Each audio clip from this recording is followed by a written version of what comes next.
Thank you. So ఇది class 18 syllabus. And more over policies కూడా చెప్పాలి మీకు. కొత్త పాలసీలు చాలా వచ్చాయి. అట్లీస్ట్ సిలబస్ లో ఉన్న policies, for example recent AP industrial development policy. So ఏదో just AP industrial development policy 5 slides లో అయిపోగొట్టేసేసి నేను చెప్పాలంటే. కానీ ఎంత డీటెయిల్ గా చేశానో మీరు ఒకసారి నోట్స్ చూడండి మీకు. So that group 2 and group 1 prepare అవుతున్న వాళ్ళకి కూడా ఈ పాలసీలో ఏవైతే మనం 3-4 పాలసీస్ డిస్కస్ చేస్తాం కదా సిలబస్ లో ఎక్స్క్లూజివ్ గా మెన్షన్ చేసినవి, ఖచ్చితంగా యూజ్ అవబోతున్నాయి వాళ్ళకి ఇవి. So basically AP industrial development policy class 18 చెప్పాలంటే, ఎందుకంటే మాక్సిమం క్వశ్చన్స్ దీని నుంచి రావచ్చు. Next MSME and industrial corridors, this is class 19. ఈ రెండు కంబైన్ చేసి చెప్పబోతున్నాను. సో ఫస్ట్ సర్వే ఏం చెప్తుందో చూద్దాం మనకి, ఎందుకంటే సర్వేలో అంతా చాలా పాత ఇన్ఫర్మేషన్ ఉంది. సో డీటెయిల్ గా మనం సర్వే చదవాల్సిన అవసరం లేదు ఈ టాపిక్స్ కి సంబంధించి. Industrial development policy is the major source for us for 18th and 19th classes. So survey according to socio economic survey of Andhra Pradesh,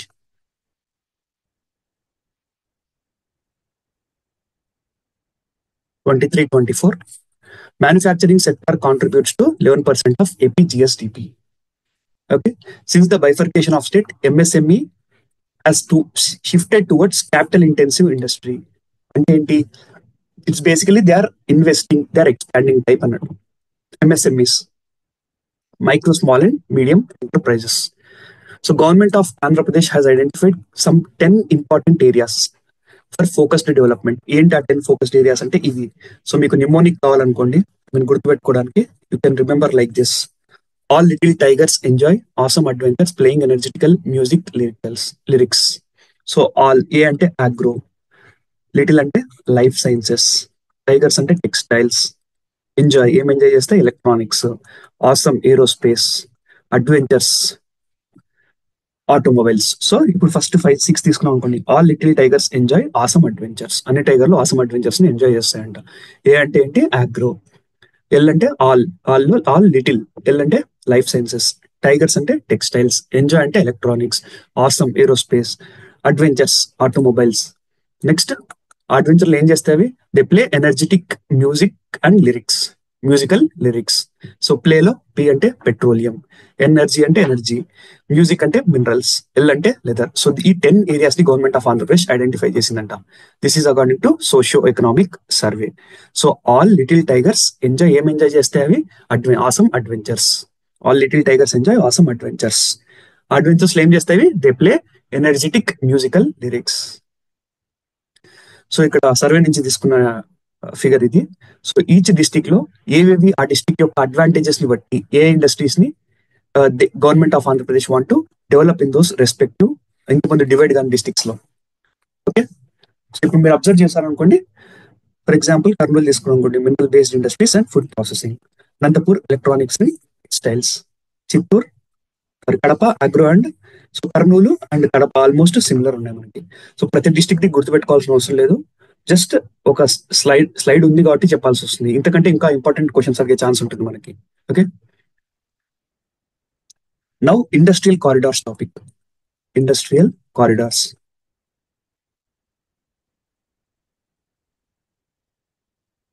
so basically మన గవర్నమెంట్ ఆఫ్ ఇండియా తీసుకొచ్చిన ఒక ప్రోగ్రామ్ ఏంటంటే national industrial corridor development programme, NICDP, national industrial corridor development programme. So దీన్ని ఆంధ్రప్రదేశ్ లో implement చేస్తుంది ఎవరు? APIIC, Andhra Pradesh industrial infrastructure corporation. So 3 key industrial corridors మన ఆంధ్రప్రదేశ్ లో పాస్ అవుతున్నాయి లేదా డెవలప్ చేయబోతున్నారు. Visakhapatnam Chennai, Hyderabad Bengaluru, Chennai Bengaluru. So VCIC, HBIC, CBIC, ఈ 3 corridors to the extent possible చాలా డిస్ట్రిక్ట్స్ ని టచ్ చేయాలని చెప్పేసి government of Andhra Pradesh is developing under which programme? Government of India's national industrial corridor development programme. So దీనికి funding sources Asian development bank and national industrial corridor development and implementation trust, NICDIT. National industrial corridor నుంచి చేస్తారు development and implementation trust, national industrial corridor development and implementation trust under which programme? NICDP, national industrial corridor development programme. So దాంట్లో funding sources ఎవరు? Asian development bank and national industrial corridor development and implementation trust. So అందులో 3 corridors pass అవుతున్నాయి. So మూడింటి గురించి కూడా socio economic survey మనకి major source, అక్కడి నుంచి తీసుకున్న ఇన్ఫర్మేషన్ చెప్తున్నాను మీకు. సో ఇప్పుడు అబ్జర్వ్ చేస్తే మనకి this is VCIC and we have these are the, దీనికి డీటెయిల్ గా మనం చూద్దాము, డోంట్ వరీ, నీట్ గా అంత లేదు figure. So this is the image. So VCIC, Visakhapatnam Chennai industrial corridor. So ఇక్కడ మనకు అబ్జర్వ్ చేస్తే మేజర్ గా 3 నోట్స్ ఉంటాయి అండ్ ఓవరాల్ గా అయితే 5 నోట్స్ ఉంటాయి. సో ఎగ్జామ్ లో మీకు 3 notes, which of the following 3 notes అన్న కన్ఫ్యూజ్ అవ్వకండి, ఒకసారి 5 నోట్స్ అని అడిగే ఛాన్స్ కూడా ఉంటుంది. 5 క్లస్టర్స్ యాక్చువల్ గా, బట్ కొన్ని చోట్ల ఏముందంటే 5 నోట్స్ అని మెన్షన్ చేస్తారు సర్వేలోనే. ఒక చోట 3 నోట్స్ అని మెన్షన్ చేస్తారు, ఒక చోట 5 నోట్స్ అని మెన్షన్ చేస్తారు. సో 3 నోట్స్ అంటే ఏంటి ఇవి, 5 నోట్స్ అంటే actually the should be clusters, but సర్వేలో ఒక చోట నోట్స్ అని మెన్షన్ చేశారు. ఓకే, సో ఫస్ట్ విసిఐసి గురించి మాట్లాడదాం. It is the India's first coastal economic corridor. అంటే ఇది ఏ ఎకనామిక్ కారిడార్ లో భాగం ఇది? This is the part of east, just a second, this is the part of east Coast economic corridor. This is the part of east Coast economic corridor. And ఇది దేంతో పాటు అల్లైనైంది ఈ programme? Golden quadrilateral. ఇది NDA government first time వచ్చినప్పుడు వాజ్పేయి గారి హయాంలో start చేసిన programme golden quadrilateral. Basically important area, India యొక్క ఇంపార్టెంట్ సిటీస్ అన్ని కలుపుతూ హైవేస్ ని డెవలప్ చేయడమే గోల్డెన్ క్వాడ్రిలేటరల్ యొక్క ముఖ్య ఉద్దేశం. సో అందులో దాంతో అల్లైన్ అవుతుంది ఈ programme. So VCIC is India's first coastal economic corridor. And దీని ఏం ఏంటి? To integrate India's economy with global networks in east and south east Asia. Global production networks. So integrate India's economy with global production networks in east and south east Asia. So objectives వచ్చేసరికి manufacturing పెంచడము, manufacturing output and employment పెంచడము, labour productivity పెంచడం, wages. So employment వస్తే wages వస్తాయి, తర్వాత దాని ద్వారా వాళ్ళ ప్రొడక్టివిటీ పెంచాలి, దాని ద్వారా అవుట్పుట్ పెంచాలి. And strengthening small and medium enterprises and global trade linkages. So చెప్పాను కదా, సర్వే చోట్ల ఒక చోట 5 నోట్స్ ఉందని చెప్పేసి. సో ఏంటి ఆ 5 నోట్స్ అంటే? విశాఖపట్నం, మచిలీపట్నం, దోనకొండ, ఏర్పేడు, శ్రీకాళహస్తి అండ్ కొప్పర్తి. సో ఏవేవి చూద్దాం. Visakhapatnam, Machilipatnam. So where is it? Just second, this figure is. So ఇక్కడ చూస్తే విశాఖపట్నం, కొప్పర్తి అండ్ చిత్తూరు. సో ఈ చిత్తూరులో శ్రీకాళహస్తి, ఏర్పేడు వస్తుంది. సో చిత్తూరు డిస్టిక్ లో ఏమో శ్రీకాళహస్తి, ఏర్పేడు వస్తుంది. అండ్ కడప డిస్టిక్ లో కొప్పర్తి వస్తుంది. అండ్ ఇది కాకుండా we have Vizag, Machilipatnam and Donakonda. Okay, so these are the 5 notes according to survey. And సర్వేలోనే మెన్షన్ చేసిన ఇమేజ్ ఇది. మళ్ళీ అందులో 3 నోట్స్ అని మెన్షన్ చేశారు చూడండి. సో క్లస్టర్స్ అడిగితే 5 ఏంటంటే Nakkapalli, Rambilli, Srikalahasti, Yerpedu in Chittoor district, Kopparthi in Kadapa district. లేదా ఒకసారి ఇవి మెన్షన్ చేయకుండా సర్వేలో ఇవి ఇచ్చారనుకోండి, ఫర్ ఎగ్జాంపుల్ ఏంటి 5 నోట్స్ అని చెప్పేసి ఇవి ఇచ్చారనుకోండి, ఆప్షన్స్ లో ఈ 5 కూడా తీసుకోండి. Visakhapatnam, Machilipatnam, Donakonda, Prakasam district, Yerpedu, Srikalahasti and Kopparthi. And ఏ ఇండస్ట్రీస్ ని కార్డర్ లో డెవలప్ చేయాలనుకున్నా అంటే దీస్ ఆర్ ద ఇండస్ట్రీస్. మీరు అన్ని గుర్తుపెట్టుకోవాల్సిన అవసరం లేదు, డోంట్ వరీ. ఫుడ్ ప్రాసెసింగ్ ఏదో ఒకటి రండి, అట్లా మీరు మెయిన్స్ ఆన్సర్ రాసేటప్పుడు యూజ్ అవుతుంది అంటే ఇది. Textiles, food processing, metallurgy. Okay, so total investment and financing ఏంటి according to survey? It is $840 million. అందులో ఏషియన్ డెవలప్మెంట్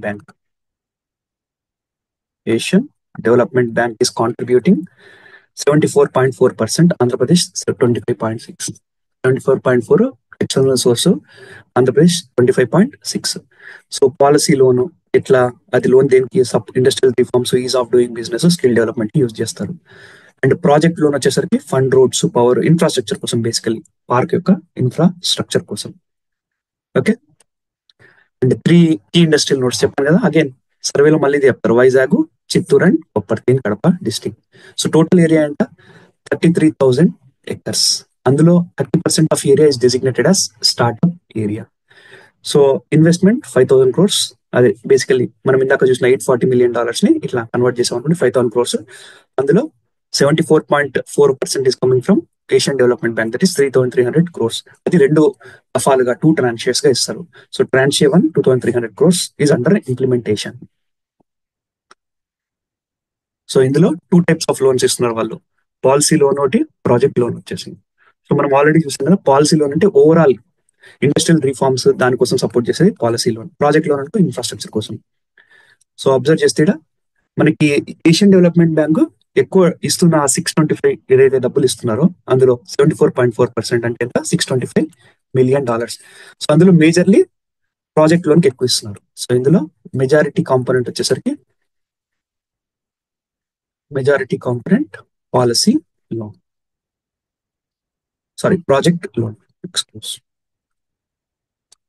మేజర్ కాంపోనెంట్ వచ్చేసరికి లోన్లు ఇస్తున్న దాంట్లో దేనికోసము, ప్రాజెక్ట్ లోన్ అంటే ఇన్ఫ్రాస్ట్రక్చర్ దానికోసం.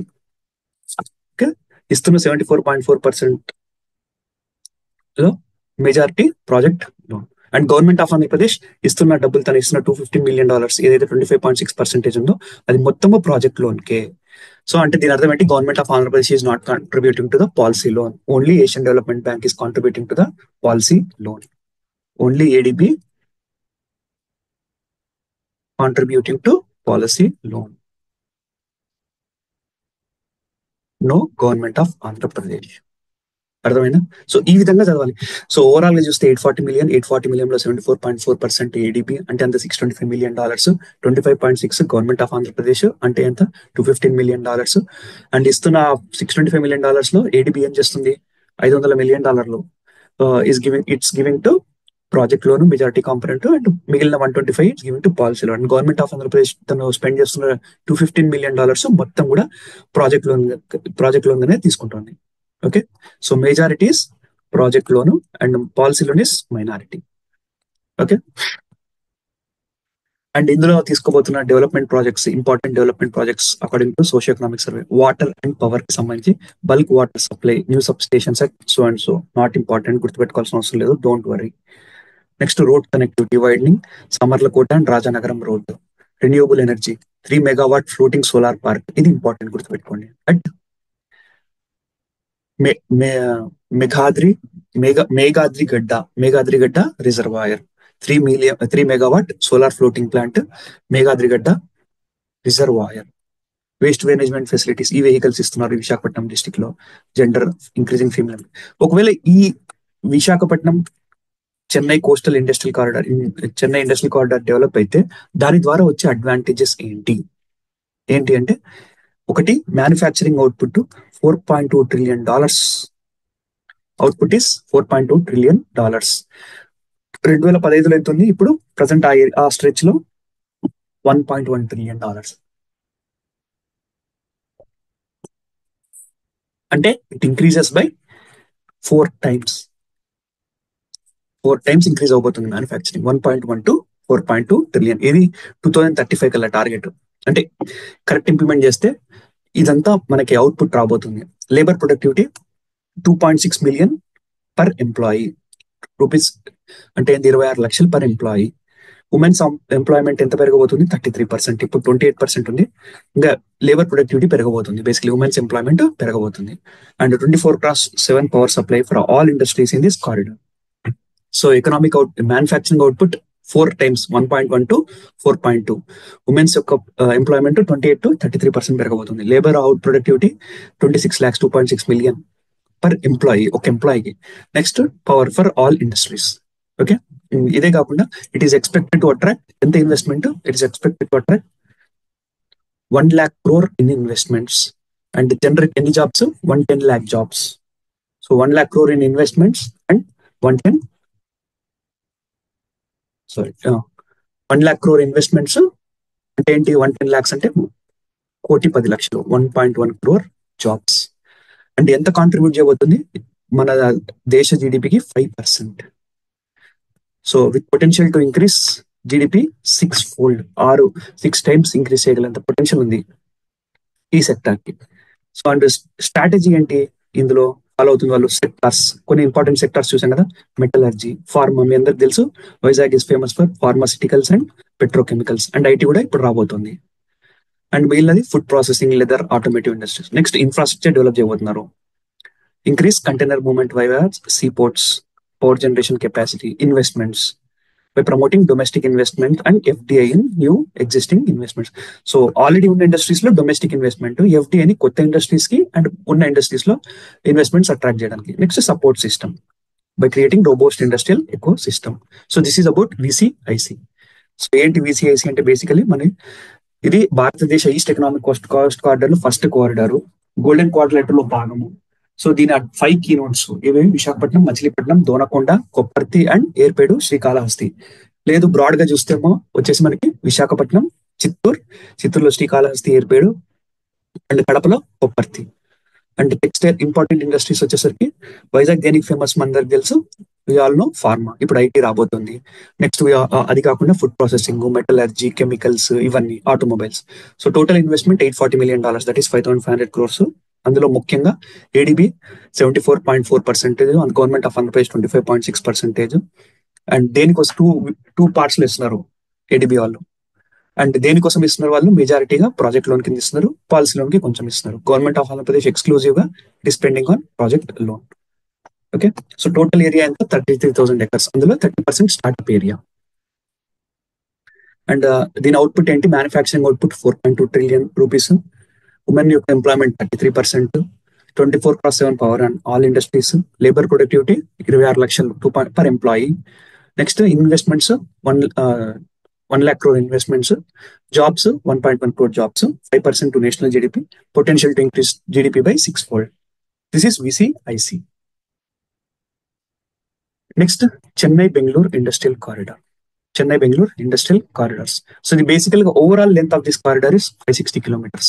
ఏ states, Andhra Pradesh, Tamil Nadu and Karnataka. So Andhra Pradesh లో ఉన్న నోడ్ ఏంటి, Krishnapatnam north node with acres ఎంత. సో ఈ డేటా ఒక్కొక్క చోట కొన్ని ఎకర్స్ మారుతూ ఉంటుంది కొంచెం అటు ఇటుగా. సో ఒక చోట ఏముందంటే 11,100 acres అనుకోవచ్చు, 11,095 అంటే 11,100 acres. సో విశాఖపట్నం ఏమో పెద్ద చూడండి, 33,000 acres. అది Visakhapatnam we have with an area of 33,000 acres, వెరాజ్ ఇది జస్ట్ ఆంధ్రప్రదేశ్ లో 11,100 acres. సో స్టార్ట్అప్ ఏరియా విశాఖపట్నంలో 30% ఉంటే ఇక్కడ 2,500 acres ఉంది, అంటే ఆల్మోస్ట్ 25%, లెస్ దాన్ 25%. అండ్ ఎవరు ఇంప్లిమెంట్ చేస్తున్నారు, funded by national industrial corridor development and implementation trust. So again ఇదంతా చూసుకోండి ఒకసారి, దీని futures, general points. It covers ఎంత పర్సెంటేజ్ ఆఫ్ పాపులేషన్ ఈ కారిడార్ కవర్ చేయబోతుంది, 3.7% of Indian population. That amounts to 4.75 crore people. 4 కోట్ల మందిని ఈ కారిడార్ టచ్ చేయబోతోంది. సో ఇందులో Krishnapatnam node is under development in Nellore and Chittoor. So total proposed development ఇక్కడ చూడండి, నెంబర్ మారిపోతుంది. సో ఫస్ట్ ఒక నెంబర్ ఇస్తారు మనకు సర్వేలో, ఇంకో చోట ఇంకో నెంబర్ ఇస్తారు. So according to this 14,000, nearly 13,900 acres. So దీనికోసము ఒక స్పెషల్ పర్పస్ వెహికల్, SPV అంటే ఏంటంటే స్పెషల్ పర్పస్ వెహికల్ అండి. సో ఇదొక ఇది ఒక ఎగ్జిక్యూటివ్ బాడీ లాగా ఆ ప్రాజెక్ట్ ఇంప్లిమెంట్ చేయడానికి ఒక SPV అని ఫార్మేట్ చేస్తాం. So NICDIT Krishnapatnam industrial city to develop the project. అంటే దీనికి నాలెడ్జ్ పార్ట్నర్ ఎవరు, Delhi Mumbai industrial corridor development corporation is the project knowledge partner. అంటే ఏంటి, వాళ్ళ యొక్క ఎక్స్పీరియన్సెస్ కానీ గైడెన్స్ కానీ ఈ Delhi Mumbai industrial corridor development వాళ్ళు షేర్ చేయబోతున్నారు. సో దీనికి ప్రజెంట్ స్టేటస్ ఏంటి, ఎన్విరాన్మెంటల్ క్లియరెన్సెస్ అవి రాబోతున్నాయి. అండ్ స్టార్ట్అప్ ఏరియా ఆల్రెడీ మనం చూసాం కదా, ఇక్కడ జూన్ 2,500 ఉంటుంది, 350 ఉంటుంది. బట్ ఇది అక్వైర్డ్ కాబట్టి ఇది స్టాండర్డ్ తీసుకుని 2,350. సో ఇంపాక్ట్ ఏంటి, ఒక కొత్త సిటీ వరల్డ్ క్లాస్ ఇన్ఫ్రాస్ట్రక్చర్ తో ఎన్ని జాబ్స్ క్రియేట్ చేయబోతుంది, phase 1 లో 98,000 jobs. Visakhapatnam, Chennai 1.1 crore jobs and economic boost through connectivity, logistics, labour productivity అన్ని. Okay, next Hyderabad Bengaluru industrial corridor. ఇది ఏ states, Telangana, Andhra Pradesh and Karnataka. So ఇది ఎక్స్టెండ్స్ హైదరాబాద్ నాగ్పూర్ యొక్క కారిడార్ ని మనం బెంగళూరు వరకు ఎక్స్టెండ్ చేస్తున్నాం. So to connect central and southern India. So ఇందులో ఇంపార్టెంట్ నోడ్ ఏంటి, Orvakal node in Kurnool district of Andhra Pradesh. చాలా ఇంపార్టెంట్ ప్లేస్, ఎన్నో ఇండస్ట్రీస్ రాబోతున్నాయి ఇక్కడ. సో ఎప్పుడైనా న్యూస్ లో చూస్తుంటే, ఇప్పుడు గ్రీన్కో మన డిప్యూటీ CM గారు కూడా విజిట్ చేశారు. World's largest integrated power plant ఇక్కడ ఆల్రెడీ ఎస్టాబ్లిష్ అయ్యింది. సో టోటల్ ఎన్ని ఎకర్స్, 9,300 acres. phase 1 development లో 2620 acres with estimated cost of 1614. And ఇది ఏ highway located along NH40 Hyderabad Chennai highway. So this is the present status. Okay, so ఒకసారి first image చూద్దాము. These are the corridors. Krishnapatnam corridor, districts Nellore, Chittoor. Funding agency చూడండి, national industrial corridor development and implementation trust is the funding. Okay, next Hyderabad Chennai, ఇది కూడా. So only Asian development bank is funding. అందులో కూడా ఈ VCIC లో కూడా మీరు అబ్జర్వ్ చేస్తే నక్కపల్లి దగ్గర funding both ADB and NICDC, Rambilli దగ్గర ADB. So both Visakhapatnam and Chennai industrial corridor ని రెండు ADB ప్రమోట్ చేస్తుంది and national infrastructure corridor development scheme కింద కూడా మనం డెవలప్ చేస్తున్నాం. Okay, so these are the important areas. This is Hyderabad Bengaluru industrial corridor. This is Orvakal node. Orvakal. Next Vizag Chennai. Vizag Chennai. So ఇందులోనే మనం చూసినవి nodes. Machilipatnam node, next this Vizag node, అవి చూసాం కదా, అవి ఇక్కడ. Okay, next we have Chennai Bengaluru industrial corridor. Chennai Bengaluru industrial corridor with Krishnapatnam as important. Krishnapatnam as important. So these are important industrial corridors that are under implementation or under process. And again, according to socio-economic survey,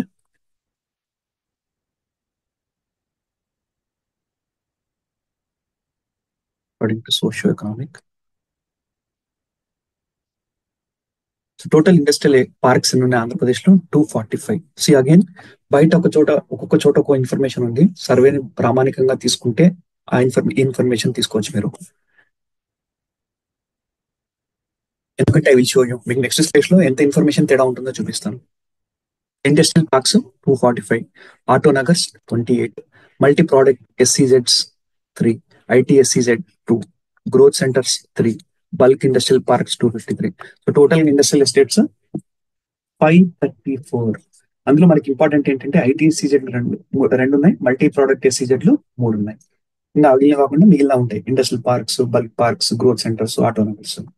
so 534 industrial estates, 2 IT SEZs, 3 multi product SEZs. And ongoing project under MSC cluster development programme, micro and small industries enterprises cluster development programme. ఇది ఒక program implement చేస్తున్నాం మన ఆంధ్రప్రదేశ్ లో. So దీని కింద we are developing, don't worry, just ఇది 3 important projects ఇప్పుడు జరుగుతున్నాయి, ఆన్గోయింగ్ ప్రాజెక్ట్స్ అంట according to survey. And we are also having mega food park at ఏది Mallavalli Krishna district. Which mandal? Bapulapadu mandal in Krishna district ఉంది. ఇన్వెస్ట్మెంట్ ఎంత? 1113 crores. 1,113 crores. Government of India అందులో జస్ట్ ఎంత release చేసింది? 20 వరకు 43 crores అంట. So infrastructure completed at central processing centre and primary processing centre at Peddapuram completed. Okay, next NIMZ national industrial manufacturing zone Prakasam. So to Boost India's manufacturing contribution from 15.6 to 25%. So ఇది దేని కింద? Part of national manufacturing policy 2011. So integrated industrial townships with world class infrastructure develop చేయడం ముఖ్య ఉద్దేశం. Goal 10 crore jobs. 10 crore jobs only Andhra Pradesh లో కాదు, over India. So basically మనం మాట్లాడేది NIMZ ప్రోగ్రామ్ యొక్క ముఖ్య ఉద్దేశం ఏంటి అని. ఇక్కడ చూడండి, ఈ APIC Andhra Pradesh industrial infrastructure corporation నుంచి తీసుకున్న ఇన్ఫర్మేషన్ ప్రకారము ఆంధ్రప్రదేశ్ లో ఉన్న లిస్ట్ ఆఫ్ SEZs, అగైన్ ఇక్కడ ఇన్ఫర్మేషన్ మారిపోతుంది కంప్లీట్ గా. సో ఏ ఏజెన్సీ కింద? అర్బన్ డెవలప్మెంట్ అథారిటీ కింద 3 ఉన్నాయంట. అందులో ఒకటి నోటిఫై చేశారు, 2 ఫార్మల్ అయ్యాయి, ఇన్ ప్రిన్సిపల్ 0. ప్రైవేట్ కింద 11, 3. APIC కింద, ఇది ఇంపార్టెంట్, APIC కింద నోటిఫైడ్ 10 ఉన్నాయంట. జస్ట్ నోటిఫికేషన్ జరిగినాయి అంతే. అవి అందులో ఎన్ని ప్రజెంట్ రన్నింగ్ లో ఉన్నాయో తెలియదు మనకి. ఓకే, సో ఇక్కడ మనకి నెంబర్ మారిపోతుంది ఇప్పటికి. ఇక్కడ వచ్చేసేసరికి మనకి బట్ సిన్స్ మనం సర్వేని ప్రామాణికంగా తీసుకుంటున్నాం కాబట్టి లెట్స్ ఫాలో సర్వే. ఎందుకంటే మిగతా చూస్తే కన్ఫ్యూజ్ అవుతాయి. సో ఏపీఐసి కింద ఉన్న ఎస్సీజెడ్స్ ఏవో చూడండి మీరు ఇక్కడ. విశాఖపట్నం, నెక్స్ట్ ఈస్ట్ గోదావరి, చిత్తూరు, కడప, నెల్లూరు, మళ్ళీ వైజాగ్ వచ్చింది. నెక్స్ట్ కడప, ప్రకాశం, ఈ విధంగా 10 ఉన్నాయి. నోటిఫై చేశారు అంతే. Date of notification 2006. ఇప్పుడు పాత ఎప్పుడో నోటిఫై చేస్తారు, ఇది not new one. And APSC joint ventures. So ఈ స్లైడ్స్ గుర్తుపెట్టుకోవాల్సిన అవసరం లేదు. జస్ట్ మీకు ఇన్ఫర్మేషన్ ఎందుకు చెప్తున్నా అంటే ఇంత తేడా ఉంది చూడండి. ఒకసారి మీరు ఏపీఎస్సీ కింద ఎన్న నోటిఫై చేస్తారో అది గుర్తుపెట్టుకుంటా అంటే ఇది ఒక slide to the extent possible గుర్తుపెట్టుకొని ట్రై చేయండి. గుర్తు లేదనుకోండి కూడా, లేకుంటే కూడా నో ప్రాబ్లమ్. అగైన్ ఇంకొక చోట నుంచి ఇన్ఫర్మేషన్ ఆపరేషనల్ అంటే ప్రజెంట్ రన్నింగ్ ఎస్సీజెడ్స్. ఎప్పుడు లేటెస్ట్ ఇన్ఫర్మేషన్ మార్చ్ 2024 ప్రకారం. సో ఆంధ్రప్రదేశ్ లో ఉన్న ఎస్సీజెడ్స్ ఏంది, this is according to this we have 25. So అందులో మీరు అబ్జర్వ్ చేస్తే మల్టీ ప్రోడక్ట్ ఎస్సీజెడ్ ఏది అని విశాఖపట్నం ఉంది 1. నెక్స్ట్ తర్వాత విశాఖపట్నంలోని మళ్ళీ చిత్తపురం అండ్ రంబిల్లిలో multi product operational. Next Kakinada SEZ operational 3 ఉన్నాయి కదా, ఇప్పుడు చూడండి మళ్ళీ మారుతుంది. శ్రీ సిటీ 4.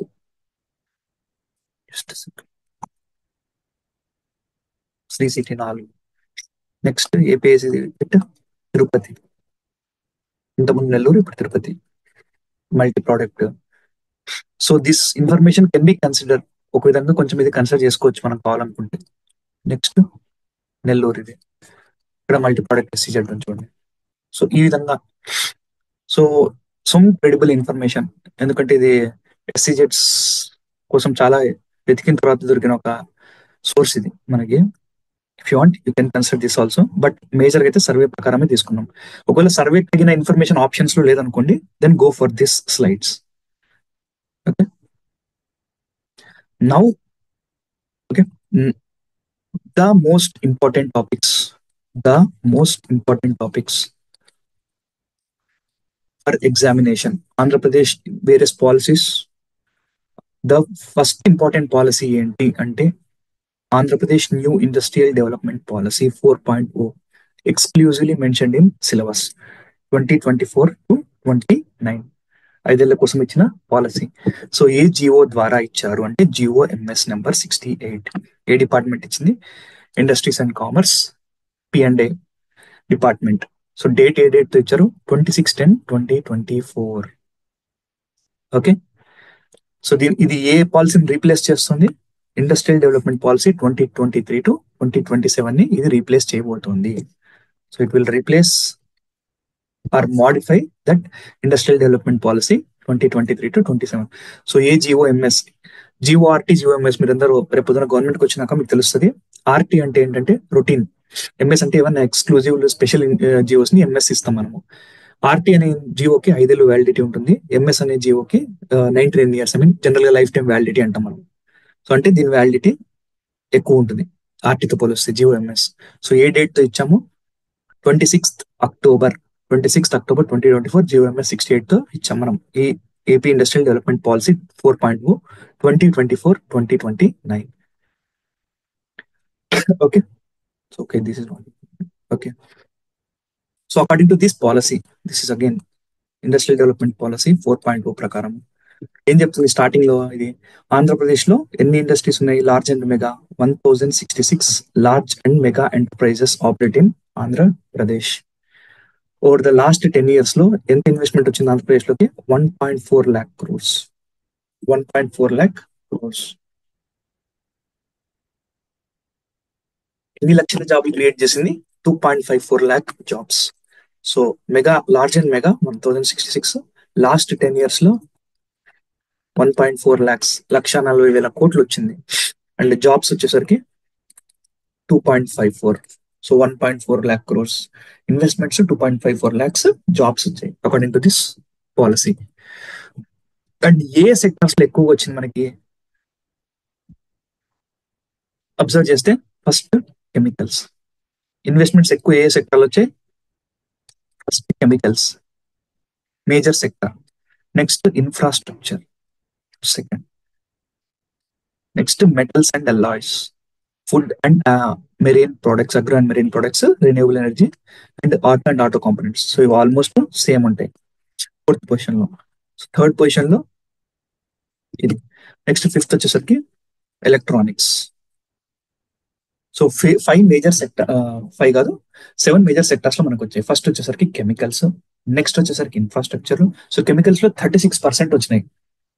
కెమికల్స్ లో 36%, ఇన్ఫ్రాస్ట్రక్చర్ లో 15% of investment, basic metals and alloys 8%, next food, agro and marine ఒకటి, తర్వాత renewable energy, art and auto components 6% ఒక్కొక్క సెక్టార్ లో, ఎలక్ట్రికల్స్ అండ్ ఎలక్ట్రానిక్స్ వచ్చేసరికి 5% ఆఫ్ టోటల్ ఇన్వెస్ట్మెంట్ లో. So highest chemicals.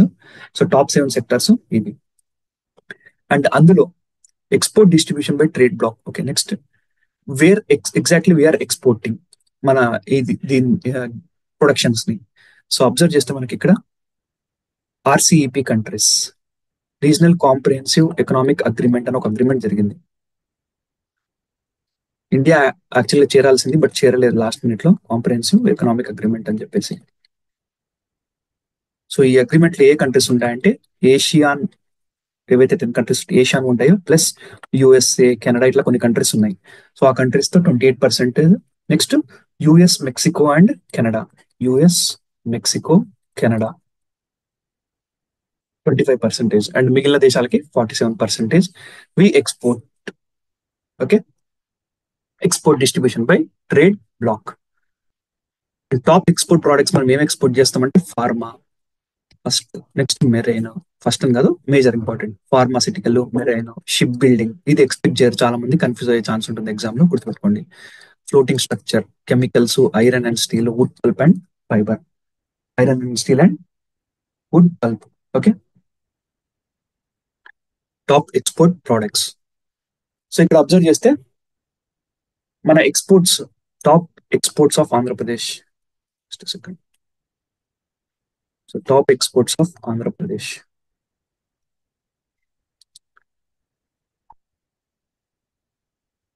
So data తీసుకుని last 10 years data తీసుకున్నట్టున్నారు వీళ్ళు. చూద్దాము. So ఎంత ఎక్స్పోర్ట్ చేసాం మనము? Fish and shrimp 19 billion. So major export, first export is fish and shrimp. So ఎక్కువ ఎక్స్పోర్ట్ చేసింది ఎక్కడికి? యుఎస్ కి. అండ్ నెక్స్ట్ హైయెస్ట్ ఎక్స్పోర్ట్ మనకి ship and floating structures. So first వచ్చేసరికి మన మేజర్ ఎక్స్పోర్ట్ వచ్చేసరికి ఏంది? Fish and shrimp. Next ship and floating structures. Ship and floating structures. So ఇందులో మేజర్ గా మనం ఎక్స్ప్లోర్ చేసాము. Sorry,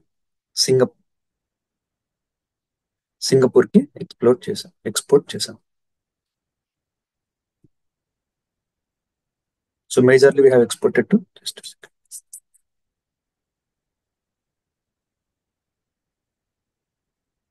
majorly we have exported to.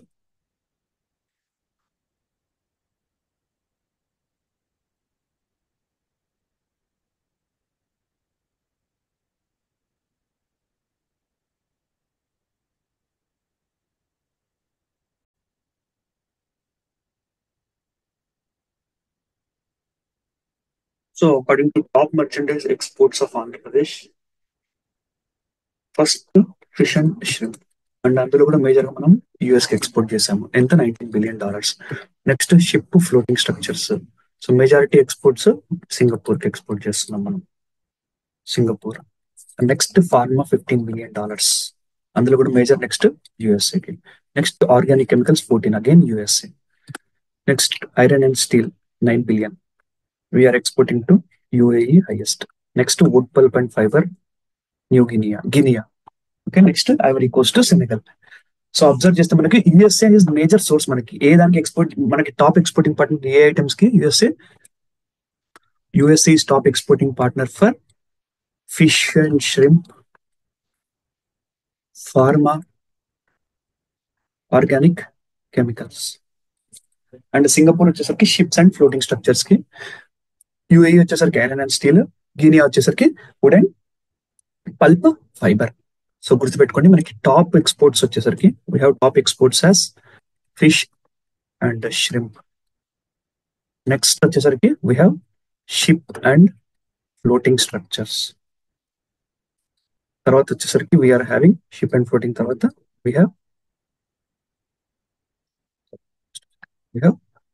pharma and organic chemicals. We have pharma and organic chemicals. Pharma and organic chemicals. Next we have iron and steel. Next wood and pulp fiber. అందుకే ఇక్కడ observe చేస్తే fish and shrimp ఇది. So majority USA, next China, next Vietnam. Ship floating structure first Singapore, next Indonesia, next Sri Lanka. Next iron and steel. Iron and steel first top almost మొత్తం USK ఎక్కువ export చేస్తున్నాం మనకి. So ఇది 19 billion, ఇది 17 billion, ఇది 15 billion, ఇది 14 billion. So pharma వచ్చేసరికి 15 billion we are exporting to. అందులో ఎక్కువ మెజారిటీ ఎక్స్పోర్ట్స్ ఫార్మాలో, USA 53%. Next organic chemicals 14 billions. Next again USA. Next iron and steel 9 billion లో UAE is top first. UAE is top. Next China and Japan. Next wood pulp and fibre లో new Guinea, Ivory Coast and Senegal. So very very important ఇది, చూసుకోండి ఒకసారి. So అందులో కూడా fish ship ఎంత 19 billion. Next highest వచ్చిన ship and floating structure 17 billion. తర్వాత వచ్చిన ఫార్మా 15 బిలియన్. తర్వాత వచ్చిన organic chemicals 14 billion. Iron steel 9 billion. Would pulp and fibre 7 billion. Okay. And MSME sector కి సంబంధించి అగైన్ మనం ఎంఎస్ఎంఈ పాలసీ గురించి మాట్లాడినప్పుడు మళ్ళీ మాట్లాడతాను ఇది. సో ఎంఎస్ఎంఈ సెక్టర్ కి సంబంధించి టోటల్ గా 9 lakh MSMEs are formal MSMEs are there in India. Sorry, in AP. So any 9 lakh formal MSMEs are there in AP. That is 3.23% of India's total, according to Udyam portal. అంటే ఏదైనా MSME register అవ్వచ్చు ఆ పోర్టల్లో. Survey Udyam survey ప్రకారము, according to survey Udyam survey మనకి ఎన్ని ఉన్నాయి? 34 lakhs ఉన్నాయి. అంటే ఏంటి దీని అర్థం ఏంటి? కానీ రిజిస్టర్డ్ అయితే 9 lakhs ఉన్నాయి. బట్ ఓవరాల్ గా అయితే ఆంధ్రప్రదేశ్ లో 34 lakhs ఉన్నాయంట, according to this Udyam survey. So దీని అర్థం ఏంటి? Majority of MSMEs are not registered or informal. Majority of MSMEs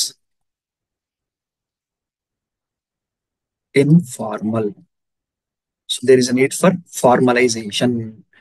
so 36 లక్షలు ఉన్నాయి, 34 లక్షలు ఉన్నాయి సర్వే ప్రకారం. బట్ కానీ 9 లక్షలు రిజిస్టర్ అయినాయి. దట్ ఈస్ అందులో ఇండియాలో 3% ఆఫ్ ఎంఎస్ఎంఈస్ ఆంధ్రలో ఉన్నాయి.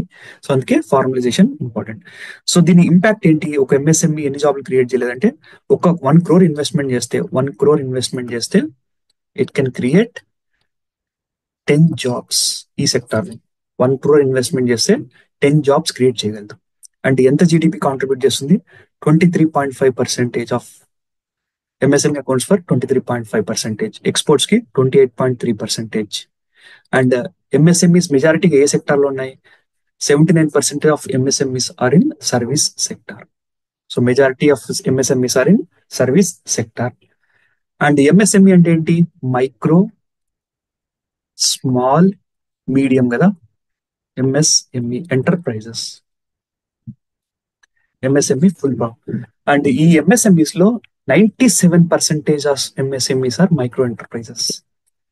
అంటే ఏంటి? జస్ట్ పెద్దవి, స్మాల్ మీడియం జస్ట్ 3% మాత్రమే.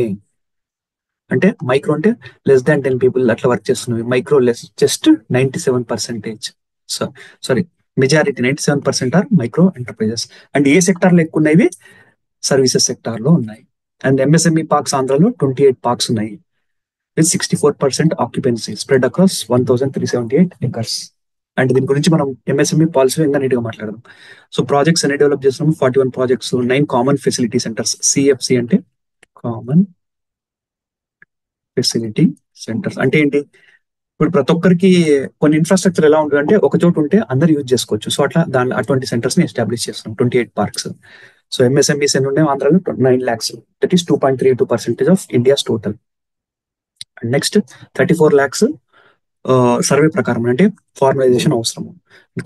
ఎంత కాంట్రిబ్యూట్ చేయగలవు? 10 crores, సారీ 1 కోటి రూపాయలు ఇన్వెస్ట్ చేస్తే 10 జాబులు క్రియేట్ చేయగలవు.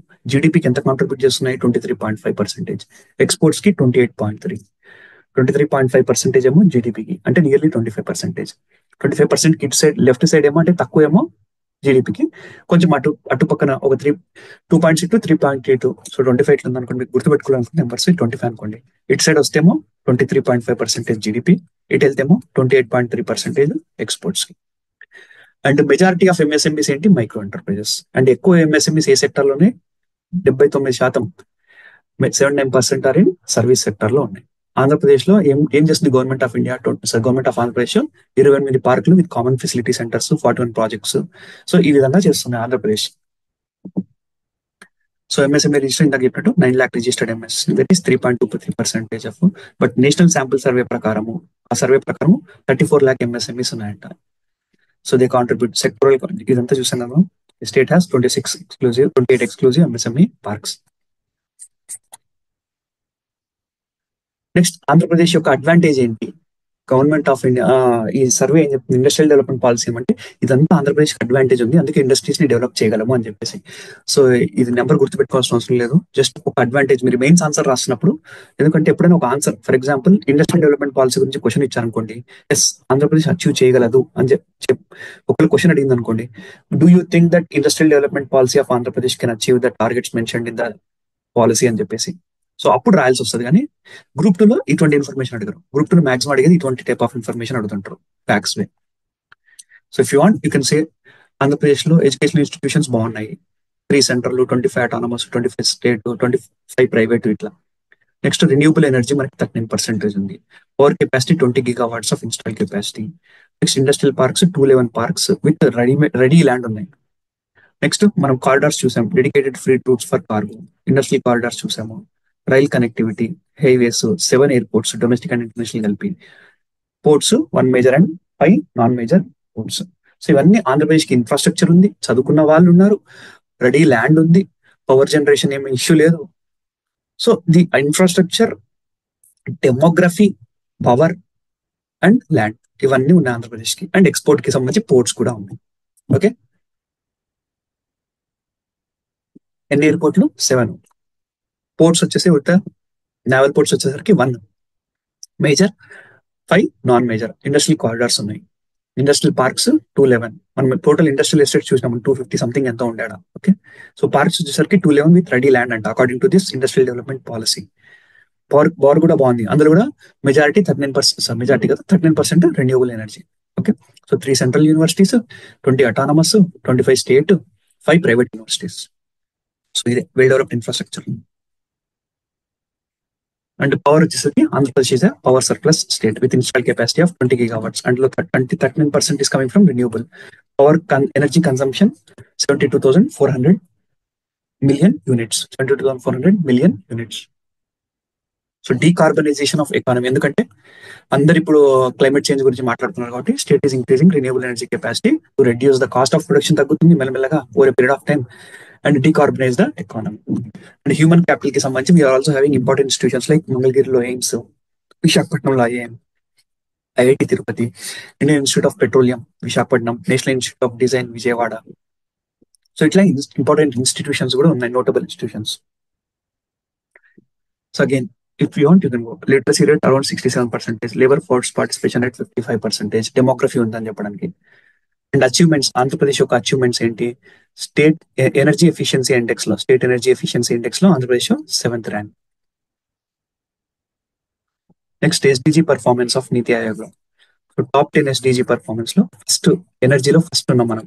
Second water below life. Second in water SDG 14. Okay, next export preparedness లో నీతి ఆయోగ్ ప్రిపేర్ చేసిన ఇండెక్స్ లో ఆంధ్రప్రదేశ్ ఎఫిషియన్సీ, ఎనర్జీ ఎఫిషియన్సీలో 7th ఉంటే ఎక్స్పోర్ట్ ప్రిపేర్డ్నెస్ లో 8th ఉంది. అండ్ ఇండియాలో ఉన్న టాప్ ఎక్స్పోర్ట్ డిస్ట్రిక్ట్స్ లో 8 ఆంధ్రప్రదేశ్ లోనే ఉన్నాయి. And leads logistic is achievers కేటగిరీలో మనం కోస్టల్ స్టేట్స్ లో ఎంత ప్రిపేర్డ్ గా ఉన్నాయి ఎక్స్పోర్ట్స్ కి సంబంధించి. సో ఓవరాల్ గా ర్యాంకింగ్ కూడా గుడ్ ఉంది. ఎనర్జీ ఎఫిషియన్సీలో 7th, ఎక్స్పోర్ట్ లో 8th, టాప్ 100 డిస్ట్రిక్ట్స్ లో ఎక్స్పోర్ట్ 8 ఆంధ్రప్రదేశ్ లో ఉన్నాయి. అచీవర్ కేటగిరీలో ఉన్నాం మనము ఈ లాజిస్టిక్స్ కి సంబంధించి. ఎస్డిజి పర్ఫార్మెన్స్ కూడా ఆంధ్రప్రదేశ్ గుడ్. ఇక్కడ మీరు అబ్జర్వ్ చేస్తే this is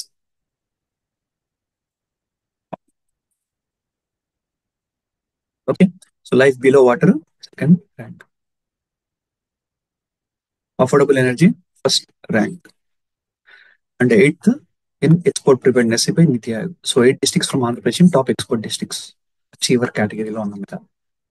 so 7 top 7 in energy efficiency index. ఎవరు ప్రిపేర్ చేశారు? ఇది bureau of energy efficiency prepare చేస్తున్నారు డేటా ప్రకారం.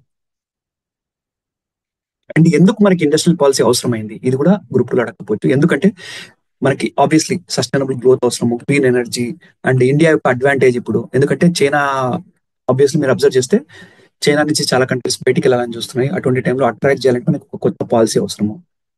So all these things and technology ఇప్పుడు డెవలప్ అవుతుంది. Industry 4.0, AI, block chain, crypto, 5G, IoT, 3D 4D printing, 3D printing, web 3.0 ఇట్లాంటి చాలా industry developments వస్తున్నాయి. సో వీటన్నిటిని కలగలుపుకొని మనకి ఒక కొత్త పాలసీ అవసరమైంది. అండ్ అప్లికబిలిటీ ఇది 5 years from the date of policy notification. అంటే ఏంటి 26th October 2024 నుంచి కెన్సే 25th October 2029 వరకు ఒక 5 years ఉంటుంది ఈ పాలసీ. లేదు గవర్నమెంట్ ఆఫ్ ఆంధ్రప్రదేశ్ కొత్త పాలసీ అనౌన్స్ చేసేంత వరకు కూడా ఉండొచ్చు, లేదా గవర్నమెంట్ ఆఫ్ ఆంధ్రప్రదేశ్ ఈ పాలసీని తీసేయచ్చు, అది పాలసీ పీరియడ్. సో మరి దేనికంటే న్యూ అండ్ ఎగ్జిస్టింగ్ ఎంటర్ప్రైజెస్, కొత్త ఇండస్ట్రీస్ కి అండ్ ఆల్రెడీ ఉన్న ఇండస్ట్రీస్ కి ఈ పాలసీ అప్లికబుల్ అవుతుంది. And existing enterprises investing in the expansion of units. Okay, and approvals వచ్చేసరికి మనం డిస్కస్ చేస్తాం అప్రూవల్ ఎక్కడి నుంచి తీసుకోవాలి అని చెప్పేసరికి. And investment cut off date, the policy will replace A policy చెప్పా కదా, this industrial development policy 2023-2027. So vision ఏంటి, to transform Andhra Pradesh into an internationally competitive industrial hub and integrate Andhra Pradesh into global value chains. Okay, competitive industrial hub గా global value chains లో integrate చేయడం. So guiding principles ఏంటి, attractive, ఇందాక చెప్పినట్టు globally attractive manufacturing hub, product value, perfect value creation, green energy transition, interlinking of reverse, ఇది ఎవరు expect చేయరు, సర్వేలో గైడింగ్ ప్రిన్సిపలే పైన ప్రిన్సిపల్. నెక్స్ట్ డోవి టైలింగ్ అంటే ఏంటి, ఇంటిగ్రేట్ చేయడం గవర్నమెంట్ ఆఫ్ ఇండియా స్కీమ్స్ ని కలుపుతూ మన స్కీమ్స్ ని. నెక్స్ట్ ఎఫ్డిఐని అట్రాక్ట్ చేయడం, ఫార్చ్యూన్ 500 కంపెనీస్ ని. Employment creation, technology promotion, adoption and promotion, integration. Port based value addition, పోర్ట్ల దగ్గర ఇండస్ట్రియల్ క్లస్టర్స్ ఎస్టాబ్లిష్ చేయడం. ఎందుకు, మ్యానుఫ్యాక్చరింగ్ కాస్ట్ తగ్గిపోతుంది, ఎక్స్పోర్ట్ ఈజీ అవుతుంది కాబట్టి. Next end to end domestic value creation అంటే ఏంటి, బేసికలీ ఇంపోర్ట్స్ మీద కుదిరినంత డిపెండెన్సీ తగ్గించి మెజారిటీ రా మెటీరియల్స్ నుంచి ఫైనల్ ప్రొడక్షన్ వరకు డొమెస్టిక్ ఇక్కడే ఇండియాలో, I mean with in Andhra Pradesh to the extent possible ఇండియాలోనే మనం వాల్యూ చైన్ క్రియేట్ చేయడం. సో ఒకటి globally attractive manufacturing hub, product perfect value creation అంటే ఒక బ్రాండ్స్ క్రియేట్ చేయడం, పర్ఫెక్ట్ వాల్యూ క్రియేషన్ అంటే ఒక ఇండియన్ బ్రాండ్స్ క్రియేట్ చేయడం. Green energy transition, rivers interlinking, dovetailing with government of India schemes. FDI అంటే టాప్ 500 కంపెనీస్ ని అట్రాక్ట్ చేయడం. Employment generation, technology integration, port దగ్గర క్లస్టర్స్ డెవలప్ చేసి ఏవైతే ఎక్స్పోర్ట్ చేయగలిగాం మ్యానుఫ్యాక్చరింగ్ ఆ ఇండస్ట్రీస్ ని ఎస్టాబ్లిష్ చేయడం. End to end domestic value creation. So again I'm repeating, important ఇవి. ఏది which of the following are the guiding principles of policy అని అడుగుతారు. ఫస్ట్ ఒకటి manufacturing hub, globally attractive manufacturing. Next Indian brands ని, అంటే దానికోసం use చేసిన term ఏంటి, ప్రోడక్ట్ పర్ఫెక్ట్ వాల్యూ క్రియేషన్. అంటే ఆ ప్రోడక్ట్ కి పర్ఫెక్ట్ వాల్యూ ఉండాలి. క్రియేషన్ అంటే ఓకే ఇంత పెట్టినారా డబ్బులు, బట్ బ్రాండ్ నేమ్ తో పోతాయి కదా చాలా వరకు, సేమ్ అదే క్లాత్ ఉన్న బయట లోపల. సో అట్లా product perfect value creation. Green energy, తర్వాత rivers interlinking, dovetailing with government of India schemes. Employment promotion, technology integration, ఎఫ్డిఐని అట్రాక్ట్ చేయడము. Next port based value addition, end to end domestic value creation. Okay, so ఇవి మన guiding principles. Motto ఏంటి, reduce cost of production తగ్గించండి. And speed of doing business, ఇది మన CM గారు చాలా సార్లు ఈ మధ్య చెప్తున్నారు, ఈజ్ ఆఫ్ డూయింగ్ బిజినెస్ కాదు స్పీడ్ ఆఫ్ డూయింగ్ బిజినెస్ అని చెప్పేసి. So is of doing business ఉంటేనే స్పీడ్ ఆఫ్ డూయింగ్ బిజినెస్ కూడా వస్తుంది. సో ఆ విధంగా మన సీఎం గారు ప్రమోట్ చేస్తున్నారు కాబట్టి మోటో కూడా ఇంపార్టెంట్. కాస్ట్ ఆఫ్ ప్రొడక్షన్ తగ్గించాలి, speed of business for enterprises పెంచాలి. Okay, and state exports stood at 19 billion in financial year 23-24, and majority of export is from bulk cargo. So it is simply exporting raw materials. 19 billions export చేసామంట. మనం ఇందాక fish చూసాం కదా, 10 ఏళ్ళవి, 10 years from 2014-24 మధ్య.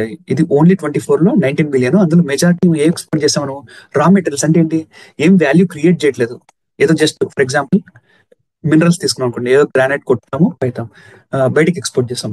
Granite ని use చేసి ఒక industry establish చేసి ఒక ఫైనల్ ప్రోడక్ట్ చేస్తే ఎంత వాల్యూ క్రియేట్ చేయొచ్చు. సో మెజారిటీ మనం జస్ట్ ఊరికే బల్క్ కార్గోని ఎక్స్పోర్ట్ చేస్తున్నాం. Okay, this is not good actual.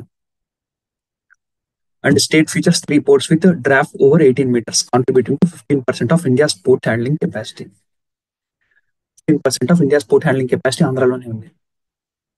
And policy యొక్క targets very very very very very important. I can say how much important. So gross value addition ఎంత increase చేయాలి? 3.4 to 7.3. 3.4 to 7.3. So more than 2 times. 3.4 to 7.3.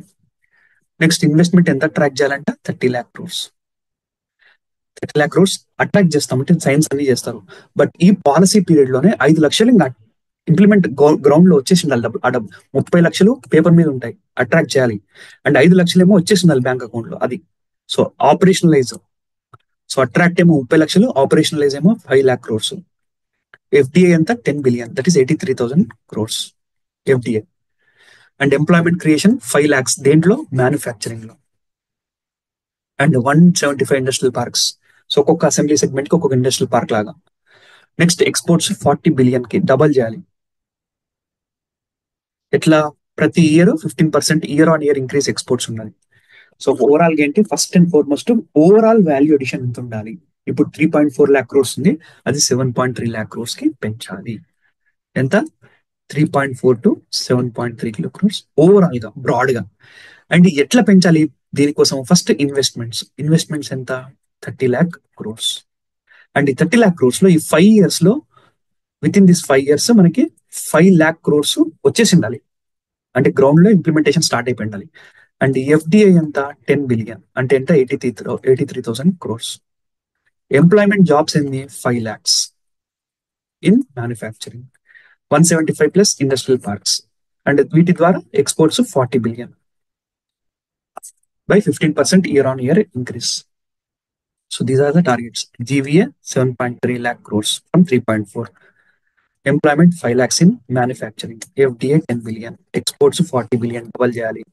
Industrial parks 175 in PPP mode. Investment 30 lakh crores, so 5 lakh crores during in this policy period. Very, very, very, very, very, very, very, very important. A policy ఇది? Industrial development policy 4.0. Industrial development policy 4.0. And government యొక్క approach ఏంటి? First ఇందాక చెప్పినట్టు cost of production తగ్గించాలి, speed of doing business పెంచాలి, MSMEs ని strengthen చేయాలి, incentives investment attract చేయడానికి ఇన్సెంటివ్స్ ఇవ్వాలి. Next sector focused. ప్రతి సెక్టార్ కి ఒక ఫోకస్ స్ట్రాటజీ ఉండాలి. So first and foremost cost of production తగ్గించాలి, స్పీడ్ ఆఫ్ బిజినెస్ పెంచాలి, supporting MSMEs and other entrepreneurship, incentives for attracting investments, defining sectors of focus. అంటే ఏ sectors మీద మనం ఫోకస్ చేయగలం, ఏ సెక్టార్స్ గవర్నమెంట్ ఆఫ్ ఆంధ్రప్రదేశ్ లో డెవలప్ చేసే scope ఎక్కువ ఉంటుంది. So sectors of focus, champion sectors అని కూడా అంటాం వాటిని. సో ఆ ఫోకస్ సెక్టార్స్ ఏంటి? ఇది కూడా ఫోకస్ సెక్టార్స్ ని 2 types క్రియేట్ చేసాం. ఒకటి సస్టెనెన్స్ సెక్టార్స్ అని చెప్పేసి, అండ్ ప్రొపెల్లింగ్ సెక్టార్స్ అని చెప్పేసి 2 categories. సో సస్టెనెన్స్ సెక్టార్స్ అంటే దే హ్యావ్ ఆల్రెడీ ప్రెసెన్స్ ఉంది ఆంధ్రప్రదేశ్ లో, అండ్ డెవలప్ చేస్తే స్టేట్ యొక్క ఎకానమీకి బాగా కంట్రిబ్యూట్ చేయగలవు, ఎంప్లాయ్మెంట్ కూడా. ప్రొపెల్లింగ్ సెక్టార్స్ అంటే ఇప్పుడిప్పుడే డెవలప్ అవుతున్నాయి, బట్ కానీ ఫాస్ట్ గా డెవలప్ అవుతున్నాయి. కరెక్ట్ కాన్సన్ట్రేట్ చేస్తే అవి కూడా ఈక్వల్ గా కాంట్రిబ్యూట్ చేయగలవు. సో సస్టెనెన్స్ అంటే ఆల్రెడీ ఆంధ్రప్రదేశ్ లోనే కాంట్రిబ్యూట్ చేస్తున్నాయి, బట్ ఇంకా ఎక్కువ కాంట్రిబ్యూట్ చేయగలవు. ప్రొపెల్లింగ్ అంటే ఇప్పుడు ఉన్నాయి అండ్ ఫాస్ట్ గా గ్రో అవుతున్నాయి, బట్ అవి కూడా కాంట్రిబ్యూట్ చేయగలవు. So sustaining sectors 10, propelling sectors 10. So for which existing system is there.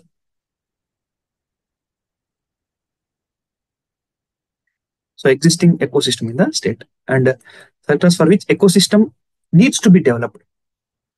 Ecosystem proper గా డెవలప్ కానప్పటికీ కూడా అవి కాంట్రిబ్యూట్ చేస్తున్నాయి, ఫాస్ట్ గా గ్రో అవుతున్నాయి.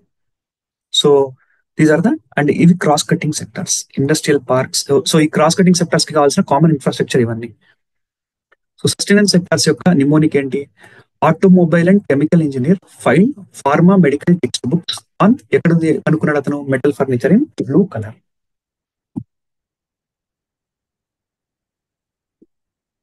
Automobile and chemical engineers find pharma medical textbooks on metal furniture in blue color. So ఏ engineer అతను? Automobile engineer and chemical engineer ఇద్దరు. వాళ్ళు ఏం కనుక్కున్నారు? ఇంజనీర్స్ కాబట్టి engineering. They found food processing. Find అంటే ఫుడ్ ప్రాసెసింగ్. ఏం book? Pharma book, medical text books. Text books అంటే టెక్స్ట్ అంటే ఇక్కడ టెక్స్టైల్స్. అండ్ ఎక్కడ కనుక్కున్నారు అది? మెటల్ తో తయారు చేసిన ఫర్నిచర్. అండ్ ఏ కలర్ లో ఉంది ఆ బుక్? బ్లూ కలర్ లో ఉంది. So blue economy.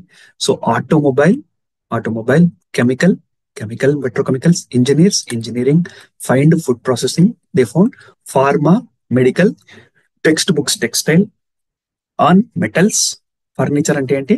Furniture blue colour, blue economy. So automobile and chemical engineers find pharma, medical, text books on. ఎక్కడ కనుక్కున్నారు ఆ బుక్? ఆ బుక్ ఎక్కడుంది? Metal furniture. ఏ కలర్ లో ఉంది book? Blue colour. So these are the 10 sustenance sectors. Next propelling sectors. Awesome engineers build tiny green power ships. ఏం build చేశారు వాళ్ళు? Awesome engineers they build tiny green power ships for smart systems. They build tiny power ships for smart systems. Okay, so aerospace, awesome aerospace engineers వచ్చేసరికి electric vehicles. Build biotechnology, tiny toy. Green వచ్చేసరికి green energy. Power వచ్చేసరికి ports, ships ship building, steel smart, semiconductors. And extra వచ్చేసరికి MRO, maintenance, repair and overhaul. So awesome engineers build tiny green power ships. Awesome engineers ఏం build చేశారు? Tiny green power ships for smart system. Awesome engineers build tiny green power ships for smart systems. These are propelling sectors. And reducing cost of production ఎట్లా? మనము first land notes create చేయడం. Industrial notes లో అవసరమైన land consolidation. So adding 29 new clusters covering 1.3 lakh 32 lakh acres. Already 20 క్లస్టర్లు ఉన్నాయి, ఇంకా 29 కొత్తగా రాబోతున్నాయి. So existing 20 clusters plus 29 new covering 1.32 lakh acres. Next power. దీని గురించి మనం ఒక చోట నీట్ గా చూద్దాం. మనం సో ఒక చోట డిస్కస్ చేసే బదులు if you want will see here. So consolidation of land in notes along industrial corridor. So lands create చేయడం. ఇండస్ట్రియల్ కారిడార్స్ మనం మాట్లాడాం కదా. సో ఎగ్జిస్టింగ్ క్లస్టర్స్ 14,000 ఎకర్స్ ఉన్నాయి. And new clusters 30, additional clusters 30 covering 1.3 lakh acres. Port based and inter land అంటే within port కాదు, inland ఉండేవి 75,000 acres. So majority of 1.3 మనము port దగ్గర కంటే కూడా ఇన్లాండ్ బేస్డ్ ల్యాండ్ కు కలెక్ట్ చేయబోతున్నాం. So integrating. So industrial corridors along industrial corridors consolidate land collect చేయడం. ఎందుకంటే రేపు పొద్దున ఇండస్ట్రీస్ ఎస్టాబ్లిష్ చేయాలంటే అప్పటికప్పుడు ల్యాండ్ కాస్ట్ ఎలా ఉండొచ్చో తెలియదు. రెడీమేడ్ ల్యాండ్ ఎందుకంటే అపోజిషన్ వస్తుంది ల్యాండ్ అక్విజిషన్ జరిగేటప్పుడు. సో దానికి కాకుండా అట్లా కాకుండా ఇప్పుడు 20 క్లస్టర్లు ఉన్నాయి, బట్ జస్ట్ 14,000 ఎకర్సే ఉన్నాయి. సో దాన్ని 1.3 lakh ఎకర్స్ కి పెంచబోతున్నాం. అందులో పోర్ట్ బేస్డ్ 54,000, మిగిలింది hinterland based 75,000. Okay, so consultation all these things. Next second వచ్చేసరికి కాస్ట్ ఆఫ్ ప్రొడక్షన్ లో efficient and quality power and road and infrastructure in parks. So ఇదేంటి? Pillars లాగా working cost of production ఏ విధంగా తగ్గించబోతున్నాం. Sorry. So second వచ్చేసరికి quality infrastructure. Efficient ఉండాలి, quality infrastructure ఉండాలి ఎక్కడ? ఇండస్ట్రియల్ పార్క్స్ లో. సో దీనికోసము ఒక separate private industrial park policy కూడా ఇంట్రడ్యూస్ చేశారు. So 3 industrial parks development models, 3 models తీసుకొచ్చారు ఈ పాలసీ కింద. ఫస్ట్ వచ్చేసరికి కంప్లీట్ ప్రైవేట్ ల్యాండ్. ఆ పార్క్ ఇక్కడ ఉంటుంది, ప్రైవేట్ ల్యాండ్ మీద ఉంటుంది. ఒకటి పార్షియల్ గవర్నమెంట్ అండ్ పార్షియల్ వచ్చేసరికి ప్రైవేట్ ల్యాండ్. ఇది ఇంకోటి కంప్లీట్ గవర్నమెంట్ ల్యాండ్. సో ఇక్కడ ప్రైవేట్ వాళ్ళే డెవలప్ అంతా వాళ్ళే చేసుకుంటారు. ఇక్కడ private developers most of the land and government దాని మిగిలిన ల్యాండ్ గవర్నమెంట్ చేసుకుంటుంది. So sharing of developed plots between 2 parties. And ఇక్కడ గవర్నమెంట్ ల్యాండ్ మీద ఇది బిడ్డింగ్ ద్వారా ఈ సిస్టమ్ లో, ఈ థర్డ్ సిస్టమ్ లో మనం జాయింట్ వెంచర్ అగ్రిమెంట్ అవి చేసుకుంటారు. ఓకే, సో ఈ 3 policies private industrial parks policies కింద. Okay, and again this is second one. Third one వచ్చేసరికి we have efficient industrial plus social logistics. ఏ logistics? Industrial logistics, social logistics కూడా. This is third one. Third one industrial and social logistics. So creating raw material hubs. Raw material hubs ని create చేయడం అంటే ఏ places లో raw material ఉంది అక్కడ hub create చేయడం. సో అక్కడ fulfilment sectors. Next modal shift in logistics like inland water వేని డెవలప్ చేయడము, డెడికేటెడ్ ఫ్రీట్ కారిడార్ ని డెవలప్ చేయడము. సో ఈ విధంగా లాజిస్టిక్స్ ని డెవలప్ చేయడము, రా మెటీరియల్ హబ్స్ ని క్రియేట్ చేయడము. సో వీటి ద్వారా so already using national waterway running through Coromandel coast connecting Kakinada, Eluru, Buckingham canal and parts of Krishna and Godavari rivers. So developing infrastructure for north south dedicated freight corridor that is from ఈ corridor మన ఆంధ్రప్రదేశ్ లో this is from Vijayawada to Itarsi in Madhya Pradesh and east coast dedicated freight corridor. So north south east coast. So east coast వచ్చేసరికి విజయవాడ నుంచి start అవుతుంది మనకి north south dedicated freight corridor, east coast corridor. It is going to Kharagpur, West Bengal. So prioritizing road connectivity to this linking roads to this dedicated freight corridors. So ఒకటి రా material hubs, ఎందుకంటే raw material రెడీగా ఉంది and అక్కడ proper industrial development ఉంటే attract చేయడానికి easy ఉంటుంది. And రేపు పొద్దున ఆ రా మెటీరియల్ యొక్క అవైలబిలిటీ ఉంటే ఇండస్ట్రీస్ కూడా కంటిన్యూస్ ఆపరేషన్స్ జరుగుతాయి, దాని యొక్క ప్రొడక్టివిటీ పెరుగుతుంది. Okay, so on demand availability కోసం ఇండస్ట్రీస్ కి. సో గిగా వై size fulfilment centres. Next modal shift in logistics. ఎలా ఇన్లాండ్ వాటర్ వేని యూస్ చేస్తాం, dedicated freight corridors especially linking roads with this DFCs and we're leveraging the east coast corridor and north south industrial corridor that is Vijayawada to Itarsi, north south east coast corridor Vijayawada to Kharagpur. Okay, these are the things efficient logistic infrastructure. Next వచ్చేసరికి rationalisation of tariffs and duties, తగ్గించడం. అంటే ఏ రోజు పెంచుతారో తెలియదు, ఏ రోజు తగ్గిస్తారో తెలియదు. So ఒక clarity ఇవ్వడం. Next labour productivity and availability of skilled talent. So skill census చేయబోతున్నాం మనం మనకి. Okay, manufacturing productivity, adoption of ITIs, all these things, rationalisation of tariffs and duties. So speed of doing business, ఇందాక reducing cost of production చూసాము. Next speed of doing business. So speed of doing business కింద ఏమేమి ఉన్నాయో మనం చూద్దాం. First single window mechanism. So single window mechanism మనము single desk portal అని చెప్పేసి 2015లో స్టార్ట్ చేసింది government of Andhra Pradesh, single desk portal. So దీని కింద 93 క్లియరెన్సెస్ అవసరమైనది ఒక ఇండస్ట్రీ ఎస్టాబ్లిష్ చేయాలంటే. 19 డిపార్ట్మెంట్స్ నుంచి కావాల్సిన 93 ఇండస్ట్రీ క్లియరెన్సెస్ ఒక సింగిల్ డెస్క్ లో మనం అప్లై చేస్తే చాలు. అంటే క్లియరెన్సెస్ 21 days లో ఇస్తారు. ఒకవేళ 21 days లో ఇవ్వకపోతే ఇచ్చేసినట్టే. ఓకే, అండ్ డెడికేటెడ్ ఇన్వెస్ట్మెంట్ ని అట్రాక్ట్ చేయడానికి ఒక ఫెసిలిటేషన్ సెల్, ఎవరిని కాంటాక్ట్ చేయాలి అని చెప్పేసి. నెక్స్ట్ ఫారిన్ ఇన్వెస్టర్స్ కి అసిస్టెన్స్. ఎట్లా, you can see this already all these things. Liaison officer ఉంటారు ప్రతి ఒక్క ఇన్వెస్టర్ కి, సో దట్ ఆ ఇన్వెస్టరే ఆ ఇండస్ట్రీ తరపున ఏ డిపార్ట్మెంట్ లో ఏం అవసరం ఉంటుందో అవన్నీ ట్రాక్ చేస్తుంటాడు, వాళ్ళకి అప్డేట్ చేస్తుంటాడు. Okay, so investment facilitation still, assistance to foreign investors, ఇవన్నీ సింగిల్ విండో మెకానిజం. ఒకటి dedicated investment facilitation cell, EDB, is of doing business 2.0, ఒక లైజన్ ఆఫీసర్ ఉంటారు.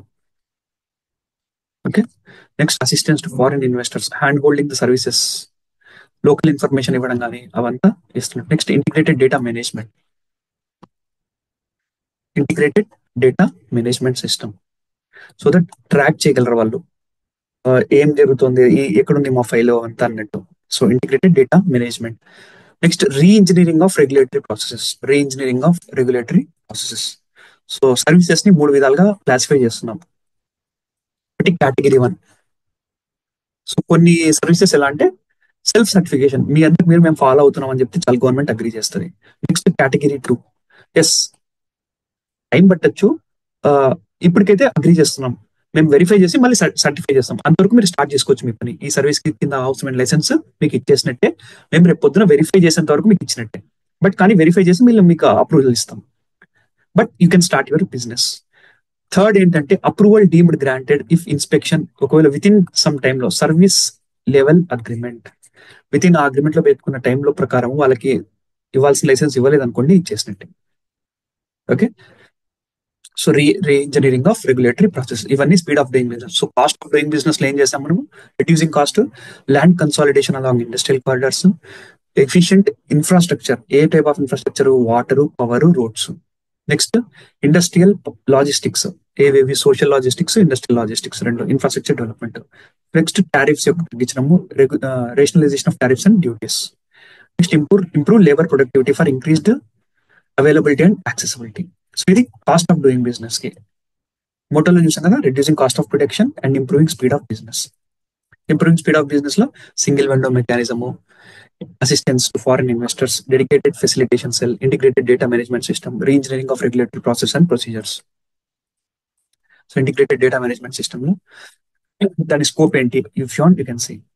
So 90% increase in country digital adoption index since 2014, 75 crores internet subscribers in Andhra Pradesh, sorry, in India. So these are all the things we are going integrated with Gati Shakti. Integrated data management system లో మనకి ఒక data ఉంటుంది, foreign investors కి ఒక data ఉంటుంది. ఒక transparent data system ని create చేస్తారు. వాళ్ళ యొక్క ఫీడ్బ్యాక్ తీసుకోవడం కానీ, ఇండస్ట్రీస్ యొక్క ఫీడ్బ్యాక్ ఫోరం క్రియేట్ చేయడం, ఇదంతా. ఎంఎస్ఎంఎస్ కి సంబంధించి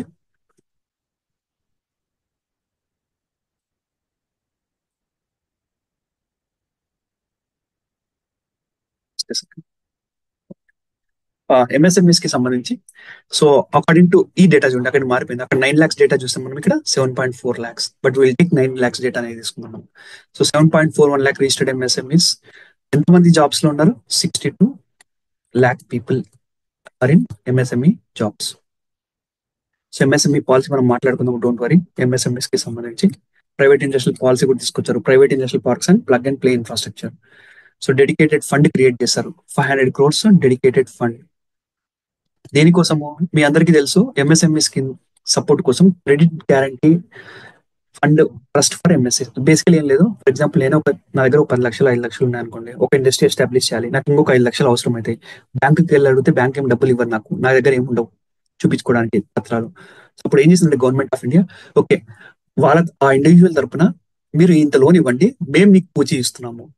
సరే మీకు పూచి ఎలా అంటే గవర్నమెంట్ ఆఫ్ ఇండియా ఒక ట్రస్ట్ క్రియేట్ చేసింది, ఈ ట్రస్ట్ మీకు పూచి ఇస్తుంది అని చెప్పేసి. ఓకే, సో 500 crores కార్ప్, ఇది సిజిటిఎస్ఎంఎస్సి. గవర్నమెంట్ ఆఫ్ ఆంధ్రప్రదేశ్ ఈ ట్రస్ట్ కి అదనంగా ఇంకా 100 కోట్లు క్రియేట్ చేసింది. అది ఎంఎస్ఎంఈ పాలసీలో మనం డిస్కస్ చేద్దాం. So revival of sick units, research and development to technology transfer. 8 dimensional strategy to enhance MSME competitiveness. ఏంటి 8 dimensional స్ట్రాటజీ? ఫెసిలిటేషన్ అంటే ఫస్ట్ ఎస్టాబ్లిష్మెంట్ కి సంబంధించి, ఎస్టాబ్లిష్ అయ్యాక వాళ్ళకి మెంటరింగ్, ఇంక్యుబేషన్, తర్వాత వాళ్ళకి కాంపిటేటివ్నెస్ పెంచడం, వాళ్ళకి ఫైనాన్స్ దొరకడం. నెక్స్ట్ సస్టైనబుల్, ఊరికి ఎస్టాబ్లిష్ చేయడమే కదా, రేపు పొద్దున మూసిపోతే సో మూత పడకుండా సస్టైనబిలిటీ అండ్ సర్క్యులారిటీ.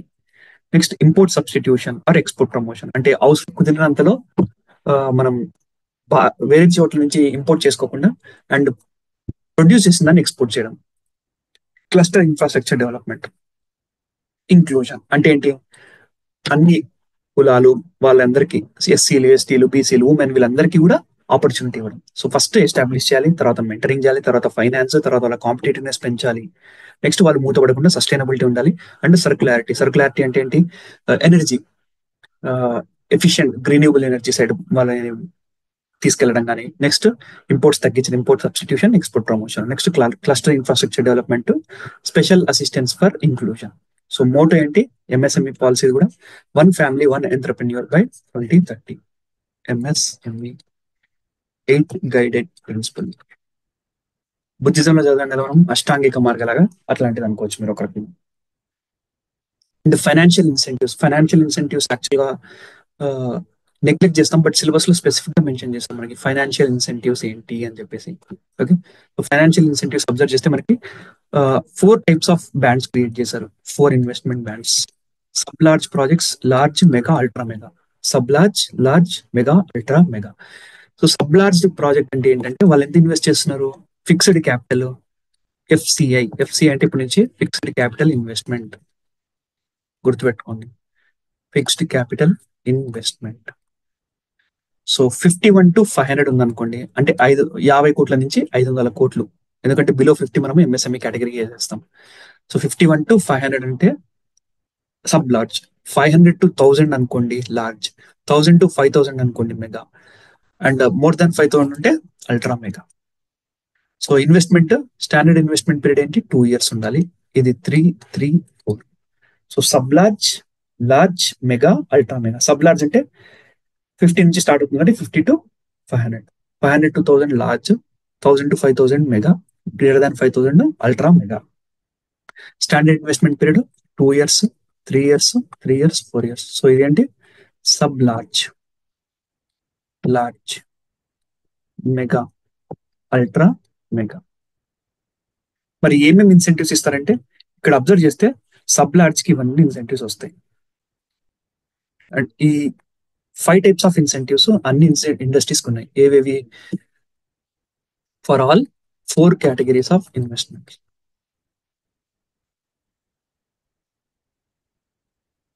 ఏది? Investment subsidy.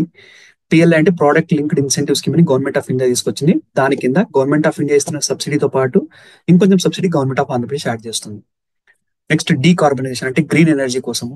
Next employment based subsidy. ఈ 4 అయితే అన్నిటికీ ఉన్నాయి. ఏవి? Investment subsidy, top-up of PLI government of India scheme subsidy, next decarbonisation, employment subsidy. అది కాకుండా లార్జ్ సబ్ లార్జ్ కి ఒకటి కామన్ ఏంటంటే SGST reimbursement, GST state GST reimbursement ఉంది. నెక్స్ట్ సబ్ లార్జ్ కి ఇంకా 2 ఎక్స్ట్రా ఉన్నాయి. ఏది? Local procurement and power subsidy. So ఏ టైప్ ఆఫ్ సబ్సిడీస్, ఏ ఇండస్ట్రీకి ఎక్కువ ఉన్నాయి సబ్సిడీస్? సబ్ లార్జ్, ఎందుకంటే చిన్న ఇండస్ట్రీస్ కాబట్టి. అండ్ కామన్ అన్ని ఈ 4 categories ఆఫ్ ఇండస్ట్రీస్ లో కామన్ ఏవేవి ఉన్నాయి? Employment, top up, investment, decarbonisation. And large ఒకటి ఎక్స్ట్రా ఉండేది ఏంటి? ఎస్జిఎస్టి. వెన్ కంపేర్ టు ఈ 4 కాకుండా లార్జ్ కి సబ్ లార్జ్ కి ఎక్స్ట్రా ఉండేది నెట్ ఎస్జిఎస్టి. సబ్ లార్జ్ కి ఇంకా ఎక్స్ట్రా ఉండే సబ్సిడీస్ ఏంటి? Local procurement and power subsidies. And ఏ సబ్సిడీ దేని మీద ఇస్తారంటే ఈ 3, ఏదేది? Investment, top up, decarbonisation. ఇది ఫిక్స్డ్ కాస్ట్ మీద, ఇంత ఇన్వెస్ట్ చేస్తే ఇంత ఇస్తామని చెప్పేసి. నెక్స్ట్ ఆపరేటింగ్ కాస్ట్ మీద ఇచ్చే ఇన్సెంటివ్స్ ఏంటి? Employment subsidy, employment subsidy, SGST, power and procurement. And overall incentives shall not exceed 100% of fixed capital investment. అంటే నువ్వు 10 కోట్లు పెట్టేసి 10 కోట్లు సబ్సిడీ 15 కోట్లు 20 కోట్లు సబ్సిడీ తీసుకోలేవు. Maximum 100% of FCI. So FCI fixed cost మీద ఇచ్చే సబ్సిడీస్ ఏంటంటే top up, decarbonisation and investment. Next operation cost ఇచ్చేది ఇంతమంది జాబ్స్ ఇస్తే ఆపరేషన్ ఎంప్లాయ్ చేస్తారు కదా. So employment subsidy, SGST reimbursement, procurement subsidy and power subsidy, ఇవన్నీ ఆపరేషన్ కాస్ట్ మీద ఇస్తారు. సో సబ్ లార్జ్ ప్రాజెక్ట్స్ కి incentives for sub large projects. So already మనం చేసే 2 years 50 to 500 crores standard investment period from the date of consent for establishment. So ఇక్కడ observe చేస్తే మనకి 12% ఇస్తారు investment subsidy. So DCP commercial production start చేసిన రోజు నుంచి 12%. Okay. And next just second.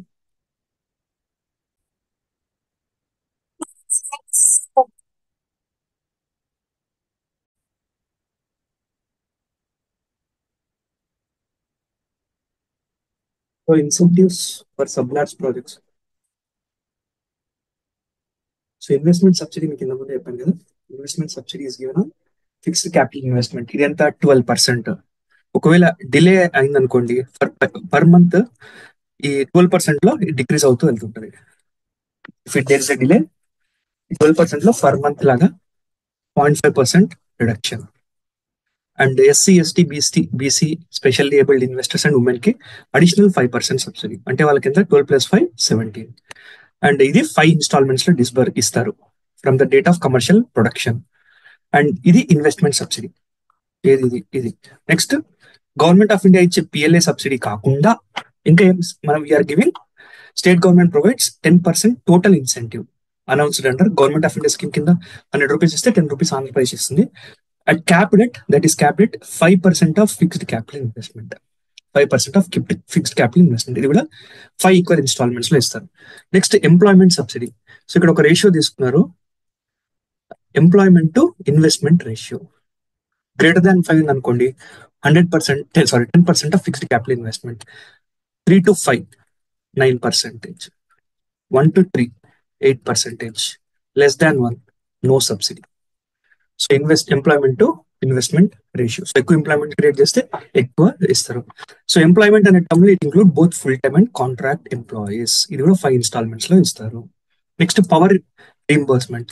So ఇదంతా 1 rupee of power cost for 2 years 2 ఏళ్ళకి ఇస్తారు. Next local procurement subsidy. ఇది 1% of export turnover for 3 years from the date of commercial production with in the policy period. Okay, 3 years from the date are within the policy period whichever is the earlier. Okay, so ఇది sub large projects కి. So sub large projects కి ఏమేమి ఇస్తున్నారు చెప్పండి. Sub large projects అంటే investment ఎంత fixed 50 to 500 crores.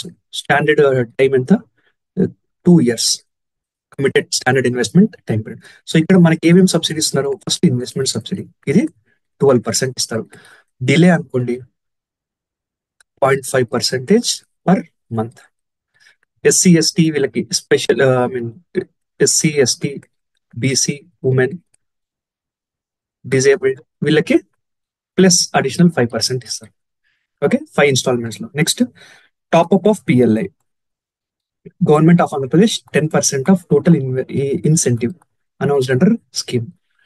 Okay, capital ఎంత, అది 5% of fixed capital investment. 5% of fixed capital investment. ఇది కాకుండా ఎంప్లాయ్మెంట్ అనుకోండి, ఎంప్లాయ్మెంట్ ఇన్వెస్ట్మెంట్ రేషియో ఎక్కువ ఉంటే ఎక్కువ ఇన్సెంటివ్ వస్తుంది. సో ఇప్పుడు ఇట్స్ గ్రేటర్ దాన్ 5 అనుకోండి 9%, 10% of fixed capital.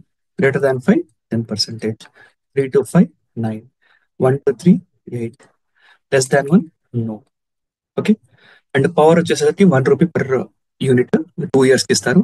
Local procurement subsidy 1% of export turnover for 3 years or within the policy period whichever is early. ఇది sub large projects. Large projects అంటే ఏంటి, 500 to 1000 crores, 3-year commitment investment for period of 3 years. Okay, 3 years from the date of consent of establishment. ఇది కూడా same దానిలాగే 12% of FCI sub large projects లాగే. Delay అయితే 0.5%. But ఇక్కడ 7 చూడండి, sub large కి ఏమో 5 ఇన్స్టాల్మెంట్స్ లో ఇస్తాము. వెరస్ లార్జ్ ప్రాజెక్ట్స్ కి ఇన్వెస్ట్మెంట్ సబ్సిడీ ఎన్ని ఇన్స్టాల్మెంట్స్ లో ఇస్తాము, 7 equal installments. And top up on PLI same 10% of total incentive announced. Cap rate 5% of fixed capital investment. ఇది 5 సేమ్, అక్కడ 5 ఇన్స్టాల్మెంట్స్ లో ఇస్తాము. పిఎల్ఐ కింద ఇచ్చే ఇన్సెంటివ్ ఇక్కడ కూడా 5 ఇన్స్టాల్మెంట్. ఓన్లీ డిఫరెన్స్ ఇక్కడ ఇన్వెస్ట్మెంట్ సబ్సిడీ కూడా వస్తుంది, 7 ఇన్స్టాల్మెంట్స్ లో ఇస్తాం. నెక్స్ట్ ఇది కూడా same, employment to investment ratio greater than 5 to 10%, same దానిలాగే. ఇది కూడా 7 instalments. So investment subsidy, employment subsidy large projects లో 7 ఇన్స్టాల్మెంట్స్ లో ఇస్తాము. అండ్ ఇక్కడ SGST reimbursement, 100% of reimbursement of SGST on final products manufactured sold and registered in the state. ఇది 5 years reimburse from the date of commercial production. Next mega and ultra mega projects. Mega అంటే తెలుసు 1000 to 5000, ultra mega అంటే greater than 5000. ఇక్కడ period 3 years, ఇది 4 years ఇస్తుంది. So subsidy ఏంటంటే first capital subsidy, maximum capital subsidy of 15% of fixed capital investment based on ఎంత installed capacity. 50% capacity అయితే 5% ఇస్తారు, 75% అంటే 10% ఇస్తారు, 100% పూర్తయితే 15% ఇస్తారు. So maximum 15%. సో ఇక్కడ గుర్తుపెట్టుకోండి, ఇక్కడేమో 12%, లార్జ్ సబ్ లార్జ్ ప్రాజెక్ట్ కి 12%, ఇక్కడ 15. బట్ ఆ 15 కూడా ఏంటి, 50% కెపాసిటీ అయితే 5%, 75 అయితే 10%, 100 అయితే 15%. ఇది 10 equal installments. Sub large projects లో 5 ఇన్స్టాల్మెంట్స్ లో, లార్జ్ ప్రాజెక్ట్స్ లో 7 ఇన్స్టాల్మెంట్స్ లో, అండ్ మెగా అండ్ అల్ట్రా మెగాలో 10 ఇన్స్టాల్మెంట్స్ లో ఇస్తుంది. ఇది కూడా డిలే అయితే పర్ మంత్ కి 5% తగ్గిస్తారు. నెక్స్ట్ అడిషనల్ ఇన్సెంటివ్స్ పిఎల్ఐ కింద 10%, సేమ్ ఇంతకుముందు లార్జ్ సబ్ లార్జ్ కింద 10% of total incentive, capital 5% made in the state. ఇది 5 ఇన్స్టాల్మెంట్స్ లో ఇస్తారు. మూడిట్లో కూడా 5 ఇన్స్టాల్మెంట్స్ లోనే పిఎల్ఐ ఇస్తారు. ఎంప్లాయ్మెంట్ సేమ్ దానిలాగే గ్రేటర్ దాన్ 5 to 10%. ఇది 7 instalments similar to large projects. For మెగాకి అయితే 7 ఇన్స్టాల్మెంట్స్, 10 ఇన్స్టాల్మెంట్స్ ఫర్ అల్ట్రా మెగాకి. సో గుర్తుపెట్టుకోండి, ఇది employment subsidy, sub large, large, mega, ultra mega. Sub large ఏంటి, అన్ని సబ్సిడీ 5 ఏళ్లలో ఇస్తారు, 5 years. లార్జ్ లో 7 years లో ఇస్తారు, మెగాలో కూడా 7 years ఇస్తారు, అల్ట్రా లార్జ్ లో 10 ఇన్స్టాల్మెంట్స్ లో ఇస్తారు. సో ఈ కొన్ని డిఫరెన్సెస్ సేమ్ ఉండేది కంటే కూడా డిఫరెన్సెస్ ఏమైనా గుర్తుపెట్టుకుంటే సేమ్ ఉంటే మీకు ఆటోమేటిక్ గా గుర్తుండిపోతాయి. Eligibility based on cumulative employment creation include both full time and contract employees. This is for mega and ultra mega projects.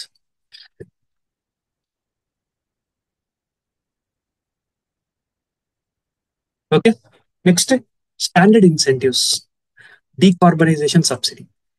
ఎందుకు చెప్పారు కదా, clean production, circular economy, waste reduction, resource efficient utilisation. So green energy, circular economy, resource utilisation, waste reduction, ఇవన్నీ. So ఇందులో non red category అంటే ఇవన్నీ not polluting industries. అంటే ఏంటి non red అంటే ఏంటి? నాన్ పొల్యూటింగ్ ఆర్ పొల్యూషన్ తక్కువగా release చేసే ఇండస్ట్రీస్. వీటికి ఎంత ఇస్తున్నారు? ఎలిజిబుల్ ప్రాజెక్ట్ కాస్ట్ లో సబ్ లార్జ్ అయితే 10, large 20, mega large mega 20, ultra mega 30%. Red అనుకోండి, ఇవి పొల్యూటింగ్, వాళ్ళకి ఎక్కువ ఇన్సెంటివ్ ఇవ్వాలి కదా. ఎక్కువ ఇన్సెంటివ్ ఇవ్వకపోతే వాళ్ళు ఏం చేస్తారు? ఊరికే నాన్ పొల్యూషన్ స్ట్రాటజీకి వెళ్ళాలంటే వాళ్ళకి ఎక్కువ ఖర్చు అవుతుంది కాబట్టి పొల్యూషన్ రిలీజ్ చేస్తూనే ఉంటారు. సో అందుకే వీళ్ళకి సబ్ లార్జ్ అయితే 15 అండ్ లార్జ్ అండ్ మెగా 25, ఇది 35%. అండ్ టోటల్ ఇన్సెంటివ్ ఈ కేటగిరీలో డీకార్బనైజేషన్ సబ్సిడీలో maximum of 6% of fixed capital investment. Okay, next stamp duty reimbursement. 100% of stamp duty and transfer duty paid by the industries on purchase of land. ఏదైతే land purchase చేస్తారో industry establish చేయడానికి, దాంట్లో stamp duty, transfer duty 100% reimburse చేస్తారు. Okay, 100% stamp duty for lease of shed buildings and hypothecations will be reimbursed. It is only one time. Stamp duty reimburse చేసేది only one time. ఇంకోసారి అదే land ఇంకోసారి transaction చేస్తే reimburse చేయరు. Okay, ఒకసారి 100% stamp duty and transfer duty. Land conversion charges ఇవి కూడా reimburse చేస్తారు 100%. నెక్స్ట్, ఎవరైతే త్వరగా ఫస్ట్ కొందరు 200 ప్రాజెక్ట్స్ కి కొంచెం ఇన్సెంటివ్స్ ఎక్కువ ఇస్తున్నారు ఈ స్కీమ్ కింద. ఓకే, సో ఏంటి 3 కేటగిరీస్ కింద చేశారు. ఎవరైతే ఫస్ట్ అర్లీగా వస్తారో, కేటగిరీ 1 అనుకోండి, ఈ కేటగిరీలో ఫస్ట్ 200 ప్రాజెక్ట్స్ కి. ఓకే, విత్ ఇన్ ఎన్ని రోజుల్లో? అది 18 months లో ఎస్టాబ్లిష్ చేస్తే, ఈ పాలసీ అనౌన్స్ చేసిన 18 months లో ఎస్టాబ్లిష్ చేస్తే వీళ్ళకి 30% of fixed capital investment subsidy. 30%. మనం ఇన్వెస్ట్మెంట్ సబ్సిడీస్ ఎంత ఉండే సబ్ లార్జ్ మీద అయితే? Sub large we're having how much? Sub large కి అయితే 12%, లార్జ్ కి అయితే 12%, నెక్స్ట్ మెగా వచ్చేసి 15%. సో జనరల్ గా ఎంత ఉండే? ఇట్ వాజ్ సబ్ లార్జ్ కి 12, లార్జ్ కి 12, మెగా అండ్ అల్ట్రా మెగా ఇది 15 కూడా ఎట్లా కెపాసిటీ అయితే 5% అట్లా కదా. బట్ ఇక్కడ 30% ఇస్తున్నారు ఇన్వెస్ట్మెంట్ సబ్సిడీ. కేటగిరీ అండ్ 2 ఏంటి ఇండస్ట్రీస్? వీళ్ళు value added manufacturing sectors are sub sectors identified under government of India PLI schemes. ఇక్కడ 40% ఇస్తున్నారు investment subsidy. And this time line is extended for 24 months from policy notification. అంటే ఏంటి? వీళ్ళు 24 months ఏంది commercial production establish చేయడానికి. Next, projects in category 2 cannot avail. Category 2 లోకి వస్తే category 1 benefits రావు. Next, override clause. The incentives under the scheme over right the standard investment subsidy applicable for, అంటే ఇర్రెస్పెక్ట్ of project, early వచ్చి ఈ package కింద వచ్చే industries కి ఎక్కువ ఇస్తారు. Okay, and projects must achieve date of commercial production with in standard investment. ఎట్లయితే sub large కి 2 years, next 3 years, 3 years large కి ఇట్లా కదా, నెక్స్ట్ 4 years ఇట్లా కదా, అట్లా విత్ ఇన్ టైం పీరియడ్ లో స్టార్ట్ అవ్వాలి. అండ్ ఇన్సెంటివ్స్ అనేవి కొత్త ప్రాజెక్ట్స్ కి, ఉన్న ప్రాజెక్ట్స్ కి రెండింటికి అప్లికబుల్ అవుతాయి. ఓకే, సో అండ్ ఇదే కాకుండా we are also having standard investment promotion committee. Standard investment promotion committee, దీని చైర్మన్ ఎవరు? Chief secretary. Standard investment promotion committee chairman chief secretary. So it look after all these things. And members of that committee secretary, industries, finance, EFST, revenue, land acquisition, commercial taxes, revenue, employment, labour. So చాలా చాలా departments నుంచి they are part of the state investment promotion committee. So this is about industrial development and policy. Now, moving on to the next important topic, next policy.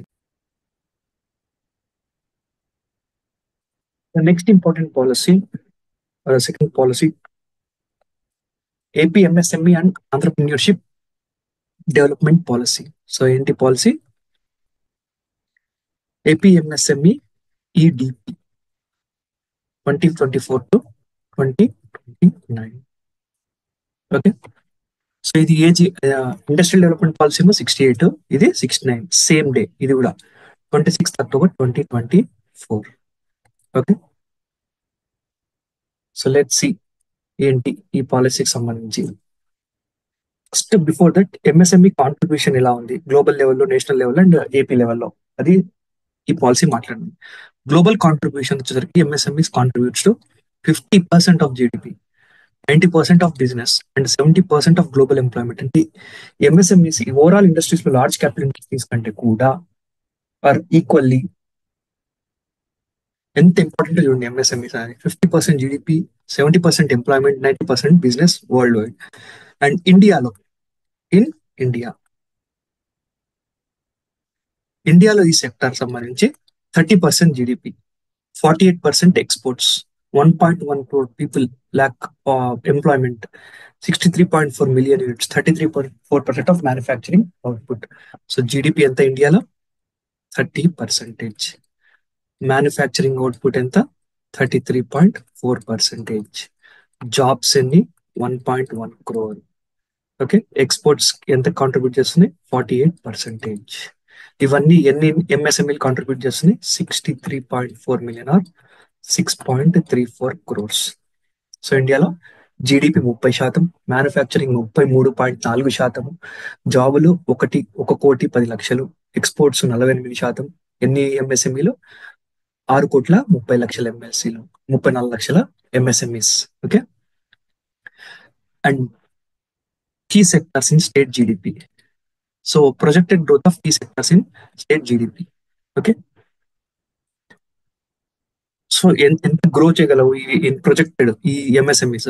Industries sector 80 billion from the present 23 to sorry, before thus will discuss this topic.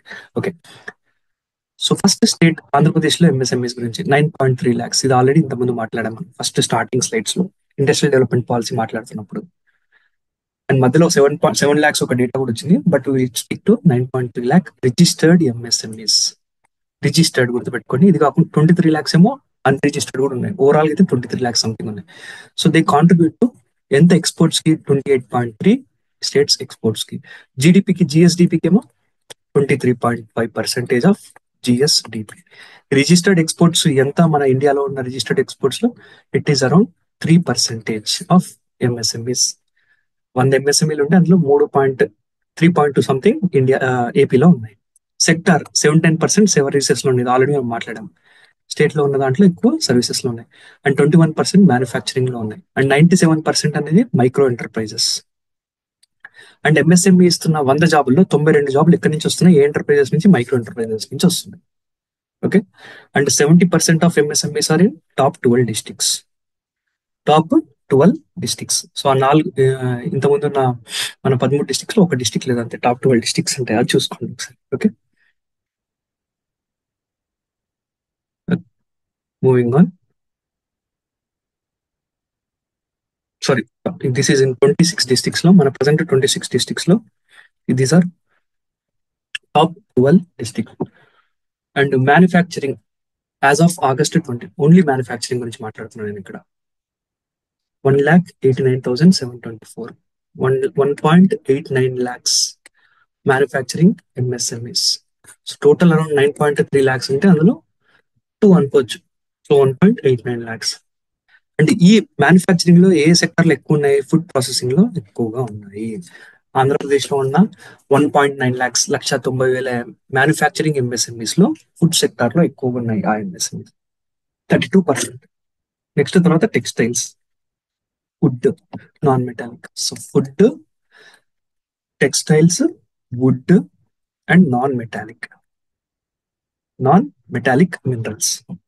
Okay, so projected growth ఎలా ఉండబోతుంది ఈ sector కి అంటే 80 billion. ఇప్పుడు 23 to 25% of GSDP. It is expected to contribute to this much, 80 billion. Expected to grow from 80 billion.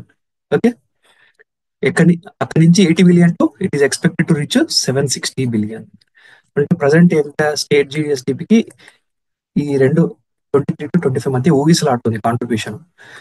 అది 28 to 32% పెంచాలి. అంటే ఎంత? ఇప్పుడు ప్రజెంట్ 23 to 25 అంటే 80 billion ఉంది. It is expected should be increase to 760 billion by 2047. Viksit Bharat అని మీరే ఉంటారు కదా మీరు. Viksit Bharat, developed India. So దానికి అనుగుణంగా మన స్వర్ణాంధ్రకు అనుగుణంగా మన విజన్ 2047 డాక్యుమెంట్ వచ్చింది. దానికి అనుగుణంగా సర్వీసెస్ సెక్టర్ ఇప్పుడు ఎంత ఉంది? Sorry, it is expected to 2028-29 కల్లా 80 billion, తర్వాత 760 billion. ఇది కూడా 2028 లో ఎంత గ్రో అవ్వాలనుకుని 135 billion to 1.3 trillion by 2047. So industries ఏమో 80 billion 28 కి, 760 billion 247 కి. సర్వీసెస్ ఏమో 135 billion 2028 కి, 1.3 trillion by 2047. So 39 to 41 percentage to 50 to 55 percentage. And women led MSMEs in AP in the 49 percentage are women led. So national India level 33% unte in AP level 49 percentage. Okay. Next, strong industrial infrastructure AP లో 29 operational parks ఉన్నాయి MSMEs across 17 districts. Next, cluster development initiatives, 9 projects under this cluster development program. And MSME exports consistently ranks in top 10 Indian states in MSME exports. Exports growth target ఎంత 19 billion to 450 billion target ఉంది. 19 billion to 450 billion target. Very important. Next, institutions. Andhra Pradesh has Industrial Development Corporation, MSME Development Corporation, Trade Promotion Commission, MSME Facilitation Councils. ఇట్లా చాలా ఉన్నాయి industries MSMEs ని promote చేయడానికి. And ఈ programme కి cluster development and infrastructure కి AP MSME DC is the implementing agencies.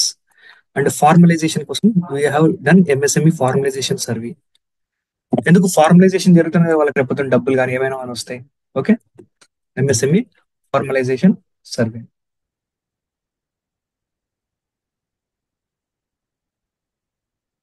Okay, next there is a programme called S raising. ఇవన్నీ ఆంధ్రప్రదేశ్ తీసుకొస్తున్న ఇనిషియేటివ్స్ ప్రజెంట్ నడుస్తున్నాయి ఎంఎస్ఎంఈస్ ప్రమోషన్ కోసం. Raising and accelerating MSME programme RAMP. Raising and accelerating MSME program. Budget 121 crores last year. So దీంట్లో ఏంటి, MSMEs ని గుర్తించడము, next ecosystem establish చేయడము, entrepreneurship development program, SC ఎస్టీల మీద ఫోకస్, సపోర్ట్స్ వివిధ రకాలుగా. జీరో జెడ్ సర్టిఫికేషన్ అంటే లైక్ వేస్ట్ రిడక్షన్ కానీ గ్రీన్ ఎనర్జీ ప్రమోషన్ కానీ దానికి సంబంధించి zero effect and zero defect అంటాం. ఓకే, ట్రెడ్స్ మీద లిస్ట్ అవ్వడం కానీ. ట్రెడ్స్ అంటే బేసికలీ ఎంఎస్ఎంఈస్ నుంచి ఎవరైనా మనం కొనాలనుకోండి ట్రెడ్స్ ప్లాట్ఫామ్ ద్వారా కొనుక్కోవచ్చు. So TReDS trade receivables discount system కింద, సారీ నాట్ కొనడం కాదు, it's about payments to MSMS. Next, ఈ పాలసీ ఎన్ని ఏళ్ళు ఉంటుంది, MSME policy 5 years from the date of notification, అంటే 26th October నుంచి. డేట్ ఆఫ్ నోటిఫికేషన్ అంటే 26th October 2025. ఆర్ కొత్త పాలసీ ఫామ్ అయిన వరకు, లేదా గవర్నమెంట్ ఆఫ్ ఆంధ్రప్రదేశ్ ఎక్స్టెండ్ కూడా చేయొచ్చు దీని టైం పీరియడ్, తగ్గించవచ్చు కూడా. అండ్ స్టేట్ వైడ్ ఇంప్లిమెంటేషన్ ఉంది ఈ పాలసీ. అండ్ విజన్ ఏంటి ఈ పాలసీది, 1 family 1 entrepreneur by 2030. ఒక ఫ్యామిలీ, ప్రతి ఫ్యామిలీ నుంచి ఒక బిజినెస్ మ్యాన్ ఆంటర్ప్రెన్యూర్ ఉండాలని చెప్పేసి. గైడింగ్ ప్రిన్సిపల్స్ ఎట్లయితే మనం చూసాం కదా, ఇండస్ట్రియల్ డెవలప్మెంట్ పాలసీకో ఇక్కడ సెక్టార్ ని ఫార్ములైజ్ చేయాలి, clean production, global supply chain లో ఇంటిగ్రేట్ చేయడం, infrastructure support, MSME parks 175 district లో, దాని కాంపిటేటివ్నెస్ పెంచాలి, capacity building, digitalisation and marketing, decentralisation of energy. Okay, so these are the guiding principles. Formalise చేయాలి, competitiveness పెంచాలి, global value chain integrate చేయాలి, capacity build చేయాలి, marketing జరగాలి, clean energy, clean production, infrastructure support. Okay, targets ఏంటి, ఇది important. Very very very very important topic. Slide. So investment ఏంటి, 50,000 crores investment attract చేయాలి MSME manufacturing. 50,000 crores, 22 lakhs MSMEs ని formalise చేయాలి, manufacturing and services రెండు కలిసి. Next 5 lakh jobs, direct and direct jobs. Exports double, 12 billion by 2029. And 500 plus MSME champions to be integrated. 5 centers of excellence. 500 crores set aside for MSME development. So targets ఏంటి, investment అంటే 50,000 కోట్ల investment, 5 లక్షల జాబులు from manufacturing, 5 లక్షల జాబులు from manufacturing. Next 22 లక్షలు formalisation of MSMEs జరగాలి. Exports 12 billion, double చేయాలి, 6 billion to 2 billion. MSME parks establish చేయాలి, 175 plus. 500 plus MSME champions to be integrated into global value chains. Next 500 కోట్లు వీటి డెవలప్మెంట్ కోసం. నెక్స్ట్ ఒక innovation hub, global trade and innovation, global trade and innovation hub, and clean energy promote చేయాలి. Okay, next Ratan Tata innovation hub అని చెప్పాను కదా, ఇక్కడ ఒక ఇన్నోవేషన్ హబ్ పెడతామని, global trade and innovation hub అని చెప్పేసి. సో అట్లా రతన్ టాటా ఇన్నోవేషన్ హబ్ అనేది they are going to establish at Amaravati.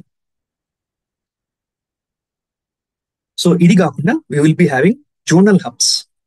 Zonal hub for central Andhra, Rayalaseema రెండోది, 3 south Andhra, next 4 Godavari, 5 Uttarandhra. Okay. So ఒక పెద్ద హబ్ ఉంటుంది, అవి చిన్న చిన్న హబ్స్ ని సపోర్ట్ చేస్తుంటుంది. ఏం చేస్తుంది ఈ హబ్? స్కిల్ అప్గ్రేడేషన్, మెంటర్షిప్, తర్వాత వాళ్ళకి మార్కెటింగ్ హెల్పింగ్ కానీ, ప్రోటోటైపింగ్ రీసెర్చ్ కానీ, డిజైన్ డెవలప్మెంట్ కానీ, ఇవన్నీ హెల్ప్ చేస్తుంది ఈ hub. Next the policy pillars, ఇవి ఆల్రెడీ మనం డిస్కస్ చేసాం. Motto 1 family 1 entrepreneur by 2030. So MSME facilitation, ఈ పిల్లర్స్ చూసాం కదా. ఫస్ట్ ఫెసిలిటేషన్ అంటే ఏం చేస్తాము? ఈ ఫెసిలిటేషన్ కింద సపోర్ట్ ఇస్తాం ప్రతి స్టేజ్ లో, డెవలప్మెంట్ లో.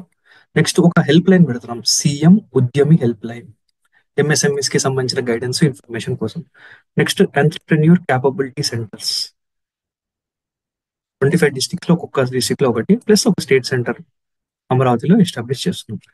Next technology adoption, industry 4.0 technology center at Amaravati. గుర్తుపెట్టుకోండి, ఇవన్నీ ఇంపార్టెంట్. ఏమి ఇంపార్టెంటో అవి హైలైట్ చేస్తాను. ఓకే, ఇంపార్టెంట్ చూసుకోండి. ఒక help line, entrepreneurship capability centres ప్రతి డిస్ట్రిక్ట్ లో అండ్ ఒకటి అమరావతిలో. తర్వాత 4.0 technology centre in Amaravati. Next 5 sectors కి సంబంధించి ఒక్కొక్క ఇంపార్టెంట్ 5 సెక్టార్స్ సెలెక్ట్ చేసుకున్నారు. దానికి ఒక్కొక్క సెక్టర్ కి ఒక్కొక్క centre link to 4.0 centre. Next 4 new MSME facilitation councils. ఎందుకు? చాలా మంది ఎంఎస్ఎంఈలు డిస్ప్యూట్ వెళ్తాయి అన్నట్టు, మాకు టైంకి డబ్బులు ఇవ్వట్లేదు లేదా కొన్ని ఇష్యూస్ మీద. సో ఆ డిస్ప్యూట్స్ సెటిల్ చేయడానికి ఫెసిలిటేషన్ కౌన్సిల్,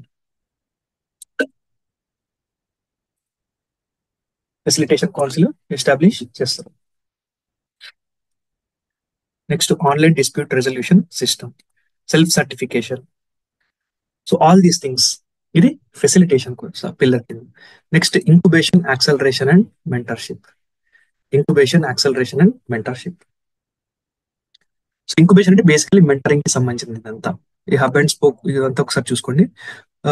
స్పెసిఫిక్ గా అడిగే ఛాన్స్ ఏమి ఉండదు మీకు, బట్ గ్రూప్ 1 లో ఆన్సర్ రాయాలంటే కొంచెం అవసరం అవుతుంది.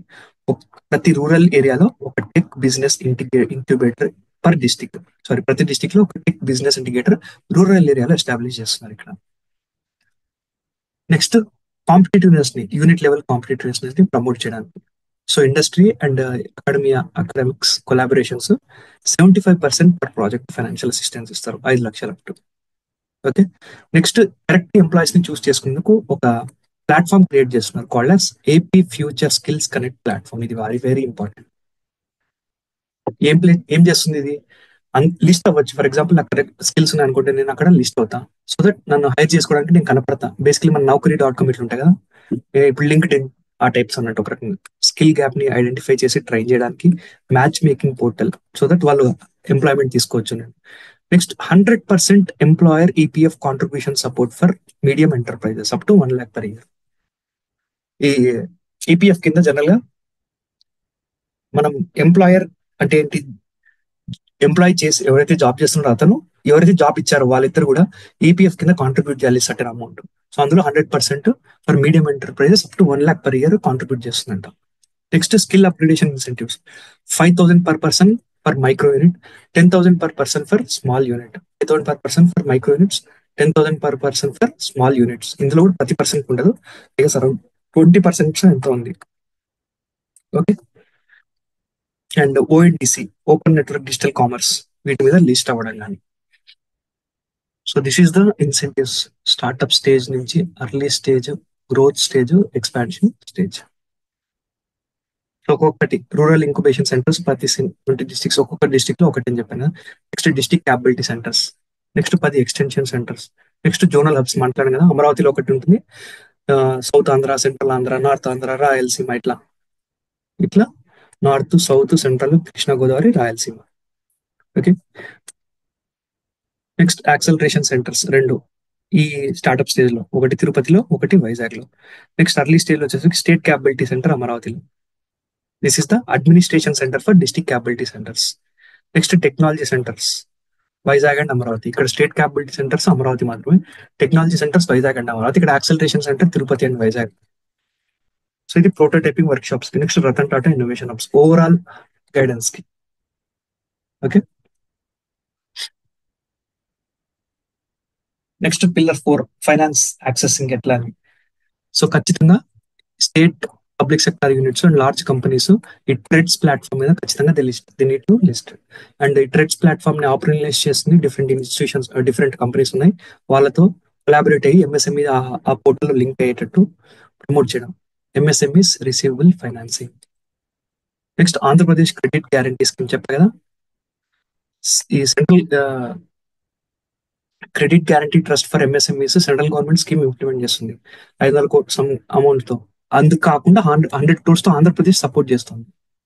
సో దీని ద్వారా అడ్వాంటేజ్ ఎంతమందికి రాబోతుందంటే 70,000 ఎంఎస్ఎంఈస్ కి 2 lakhs jobs.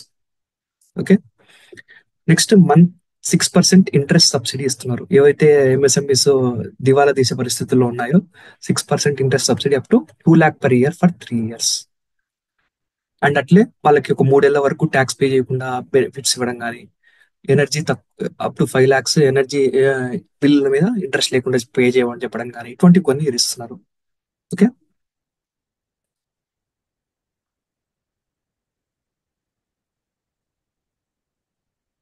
And sustainability and circularity. So energy, water and waste management కి సంబంధించి కొన్ని ఇన్సెంటివ్స్ ఇస్తున్నారు. ఇప్పుడు వాటర్ ఆడిట్ చేయించుకున్నారు అనుకోండి, 1 lakh రూపాయలు ఖర్చు అయింది అనుకోండి, సారీ ఒక say for example some amount amount ఖర్చు అయింది, అందులో 75% రీఎంబర్స్మెంట్ చేస్తారు up to 1 lakh. Energy audit కి 2 lakhs. And energy water efficiency equipment ఏమైనా మనం కొనుక్కున్నాం అనుకోండి 25% ఇస్తారు.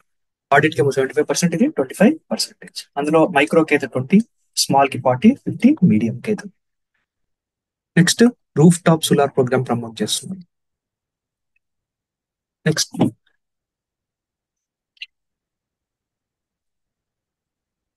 MSME export competitiveness target 60 billion exports by 2027. Import substitution and export promotion. So ఒకసారి చూడండి, ఇంత ఇంపార్టెంట్ స్పెసిఫిక్ గా ఎగ్జామ్ అడిగే ఛాన్సెస్ లేదు. ఇది మనం ఆల్రెడీ డిస్కస్ చేద్దాం. 500 MSMEs as export champions. And ఇది ఇంపార్టెంట్, లింకింగ్ 1 district 1 product. ఇది ఉత్తరప్రదేశ్ గవర్నమెంట్ స్టార్ట్ చేసింది. ఇప్పుడు నేషనల్ లెవెల్లో ఈ స్కీమ్ ఇంప్లిమెంట్ చేస్తున్నాం. 1 district 1 product స్కీమ్ అంటే ప్రతి డిస్టిక్ ఒక ఐటమ్ కి ఫేమస్ ఉంటుంది, సో ఐటమ్ ని ప్రమోట్ చేయడం. Next cluster based infrastructure development. So establishing MSME nano parks in public private mode, partnership mode. Okay. And ఇదే కాకుండా public private people partnership model for development ని promote చేస్తాం. ఇది మన సీఎం గారు చాలాసార్లు చెప్పారు. PPP అంటే ఏంటి, ఇంకో P అంటే పీపుల్, సరే పబ్లిక్ ప్రైవేట్ పీపుల్ పార్ట్నర్షిప్, ఈ P ఎక్స్ట్రా వచ్చింది ఇక్కడ. ఓకే. సో ఇది nano parks less than MSME parks 10 to 100 acres, 26 districts 10 to 100 acres. Next building equitable అంటే ఏంటి, అందరినీ పార్టిసిపేషన్ లో. For example government of India ఒక పాలసీ ఉంది, MSME నుంచి ప్రతి ఇండస్ట్రీ కొనుక్కోవాలి. ఏది industry in the sense government యొక్క పబ్లిక్ సెక్టర్ యూనిట్ ఉంటుంది కదా, ఆ public sector unit for example ఈ BHEL బిల్ అట్లా. సో వాళ్ళు కొనే దాంట్లో 25% ఖచ్చితంగా MSMEs నుంచి కొనుక్కోవాలి అని చెప్తుంది. అంటే ఏంటి వాళ్ళు కొనడం అంటే, for example simple thing, stationery items ఉంటాయి. సో అట్లా స్టేషనరీ MSMEs నుంచి కొనుక్కోవాలి. జెమ్ పోర్టల్ లిస్ట్ అయి ఉంటాయి. సో ఏపీ కూడా ఇప్పుడు 25% పెడుతుంది. 25% పబ్లిక్ ప్రొక్యూర్మెంట్ మ్యాండేట్. స్టేట్ లో ఉన్న పబ్లిక్ సెక్టర్ యూనిట్స్ 25% వాళ్ళు ఏవైతే కొంటున్నారో అవి 25% MSMEs నుంచి MSC నుంచి కొనుక్కోవాలి. MSCs. Okay. Micro small enterprises 350 items only MSCs నుంచే కొనుక్కోవాలి. అండ్ అందులో ఆ 25% లో కూడా 4% ఏ టైప్ ఆఫ్ MSCs నుంచి కొనుక్కోవాలి, BC ST MSCs నుంచి. అండ్ 3% ఉమెన్ ఓన్డ్ MSCs నుంచి. సో 25% లో అంటే ఓవరాల్ 25% లో 3% వీళ్ళు, 4% వాళ్ళు. ఓకే. నెక్స్ట్ సబ్సిడీస్ ఉన్నాయి. ఇన్ని సబ్సిడీస్ గుర్తుపెట్టుకోవడం చాలా కష్టమా, so don't worry. Next MSME. మరి MSMEs డెఫినేషన్ అంటే standard definition government of India ఇచ్చిన డెఫినేషన్ ఫాలో అవుతున్నారు. సో ఎవరైతే డెఫినేషన్స్ మీట్ అవుతారో వాళ్ళు MSMEs కింద అర్హులు అవుతారు, ఈ పాలసీస్ కింద వచ్చే బెనిఫిట్స్ తీసుకోగలరు. So MSME definition must be registered on Udyam portal. And 2020లో గవర్నమెంట్ ఆఫ్ ఇండియా నోటిఫికేషన్ వచ్చింది. సో మైక్రో యూనిట్ అంటే ఏంటి, మనం 2 కేటగిరీస్ మీద కేటగరైజ్ చేస్తున్నాం. ఒకటి ఇన్వెస్ట్మెంట్, ఇంకోటి turn over. So micro enterprises కి ఇన్వెస్ట్మెంట్ ఎంత? అప్ అప్ టు 1 crore, ఇది 5 crore. నెక్స్ట్ స్మాల్ కి 5, ఇది ఇన్వెస్ట్మెంట్ వచ్చేసరికి 10 crore, ఇది 50 crore. మీడియం వచ్చేసరికి ఇది 50 crore, ఇది 250 crore. ఓకే. సో మైక్రో అనుకో, ఇన్వెస్ట్మెంట్ ఫస్ట్ ఇన్వెస్ట్మెంట్ ఒకటి తీసుకున్నాం.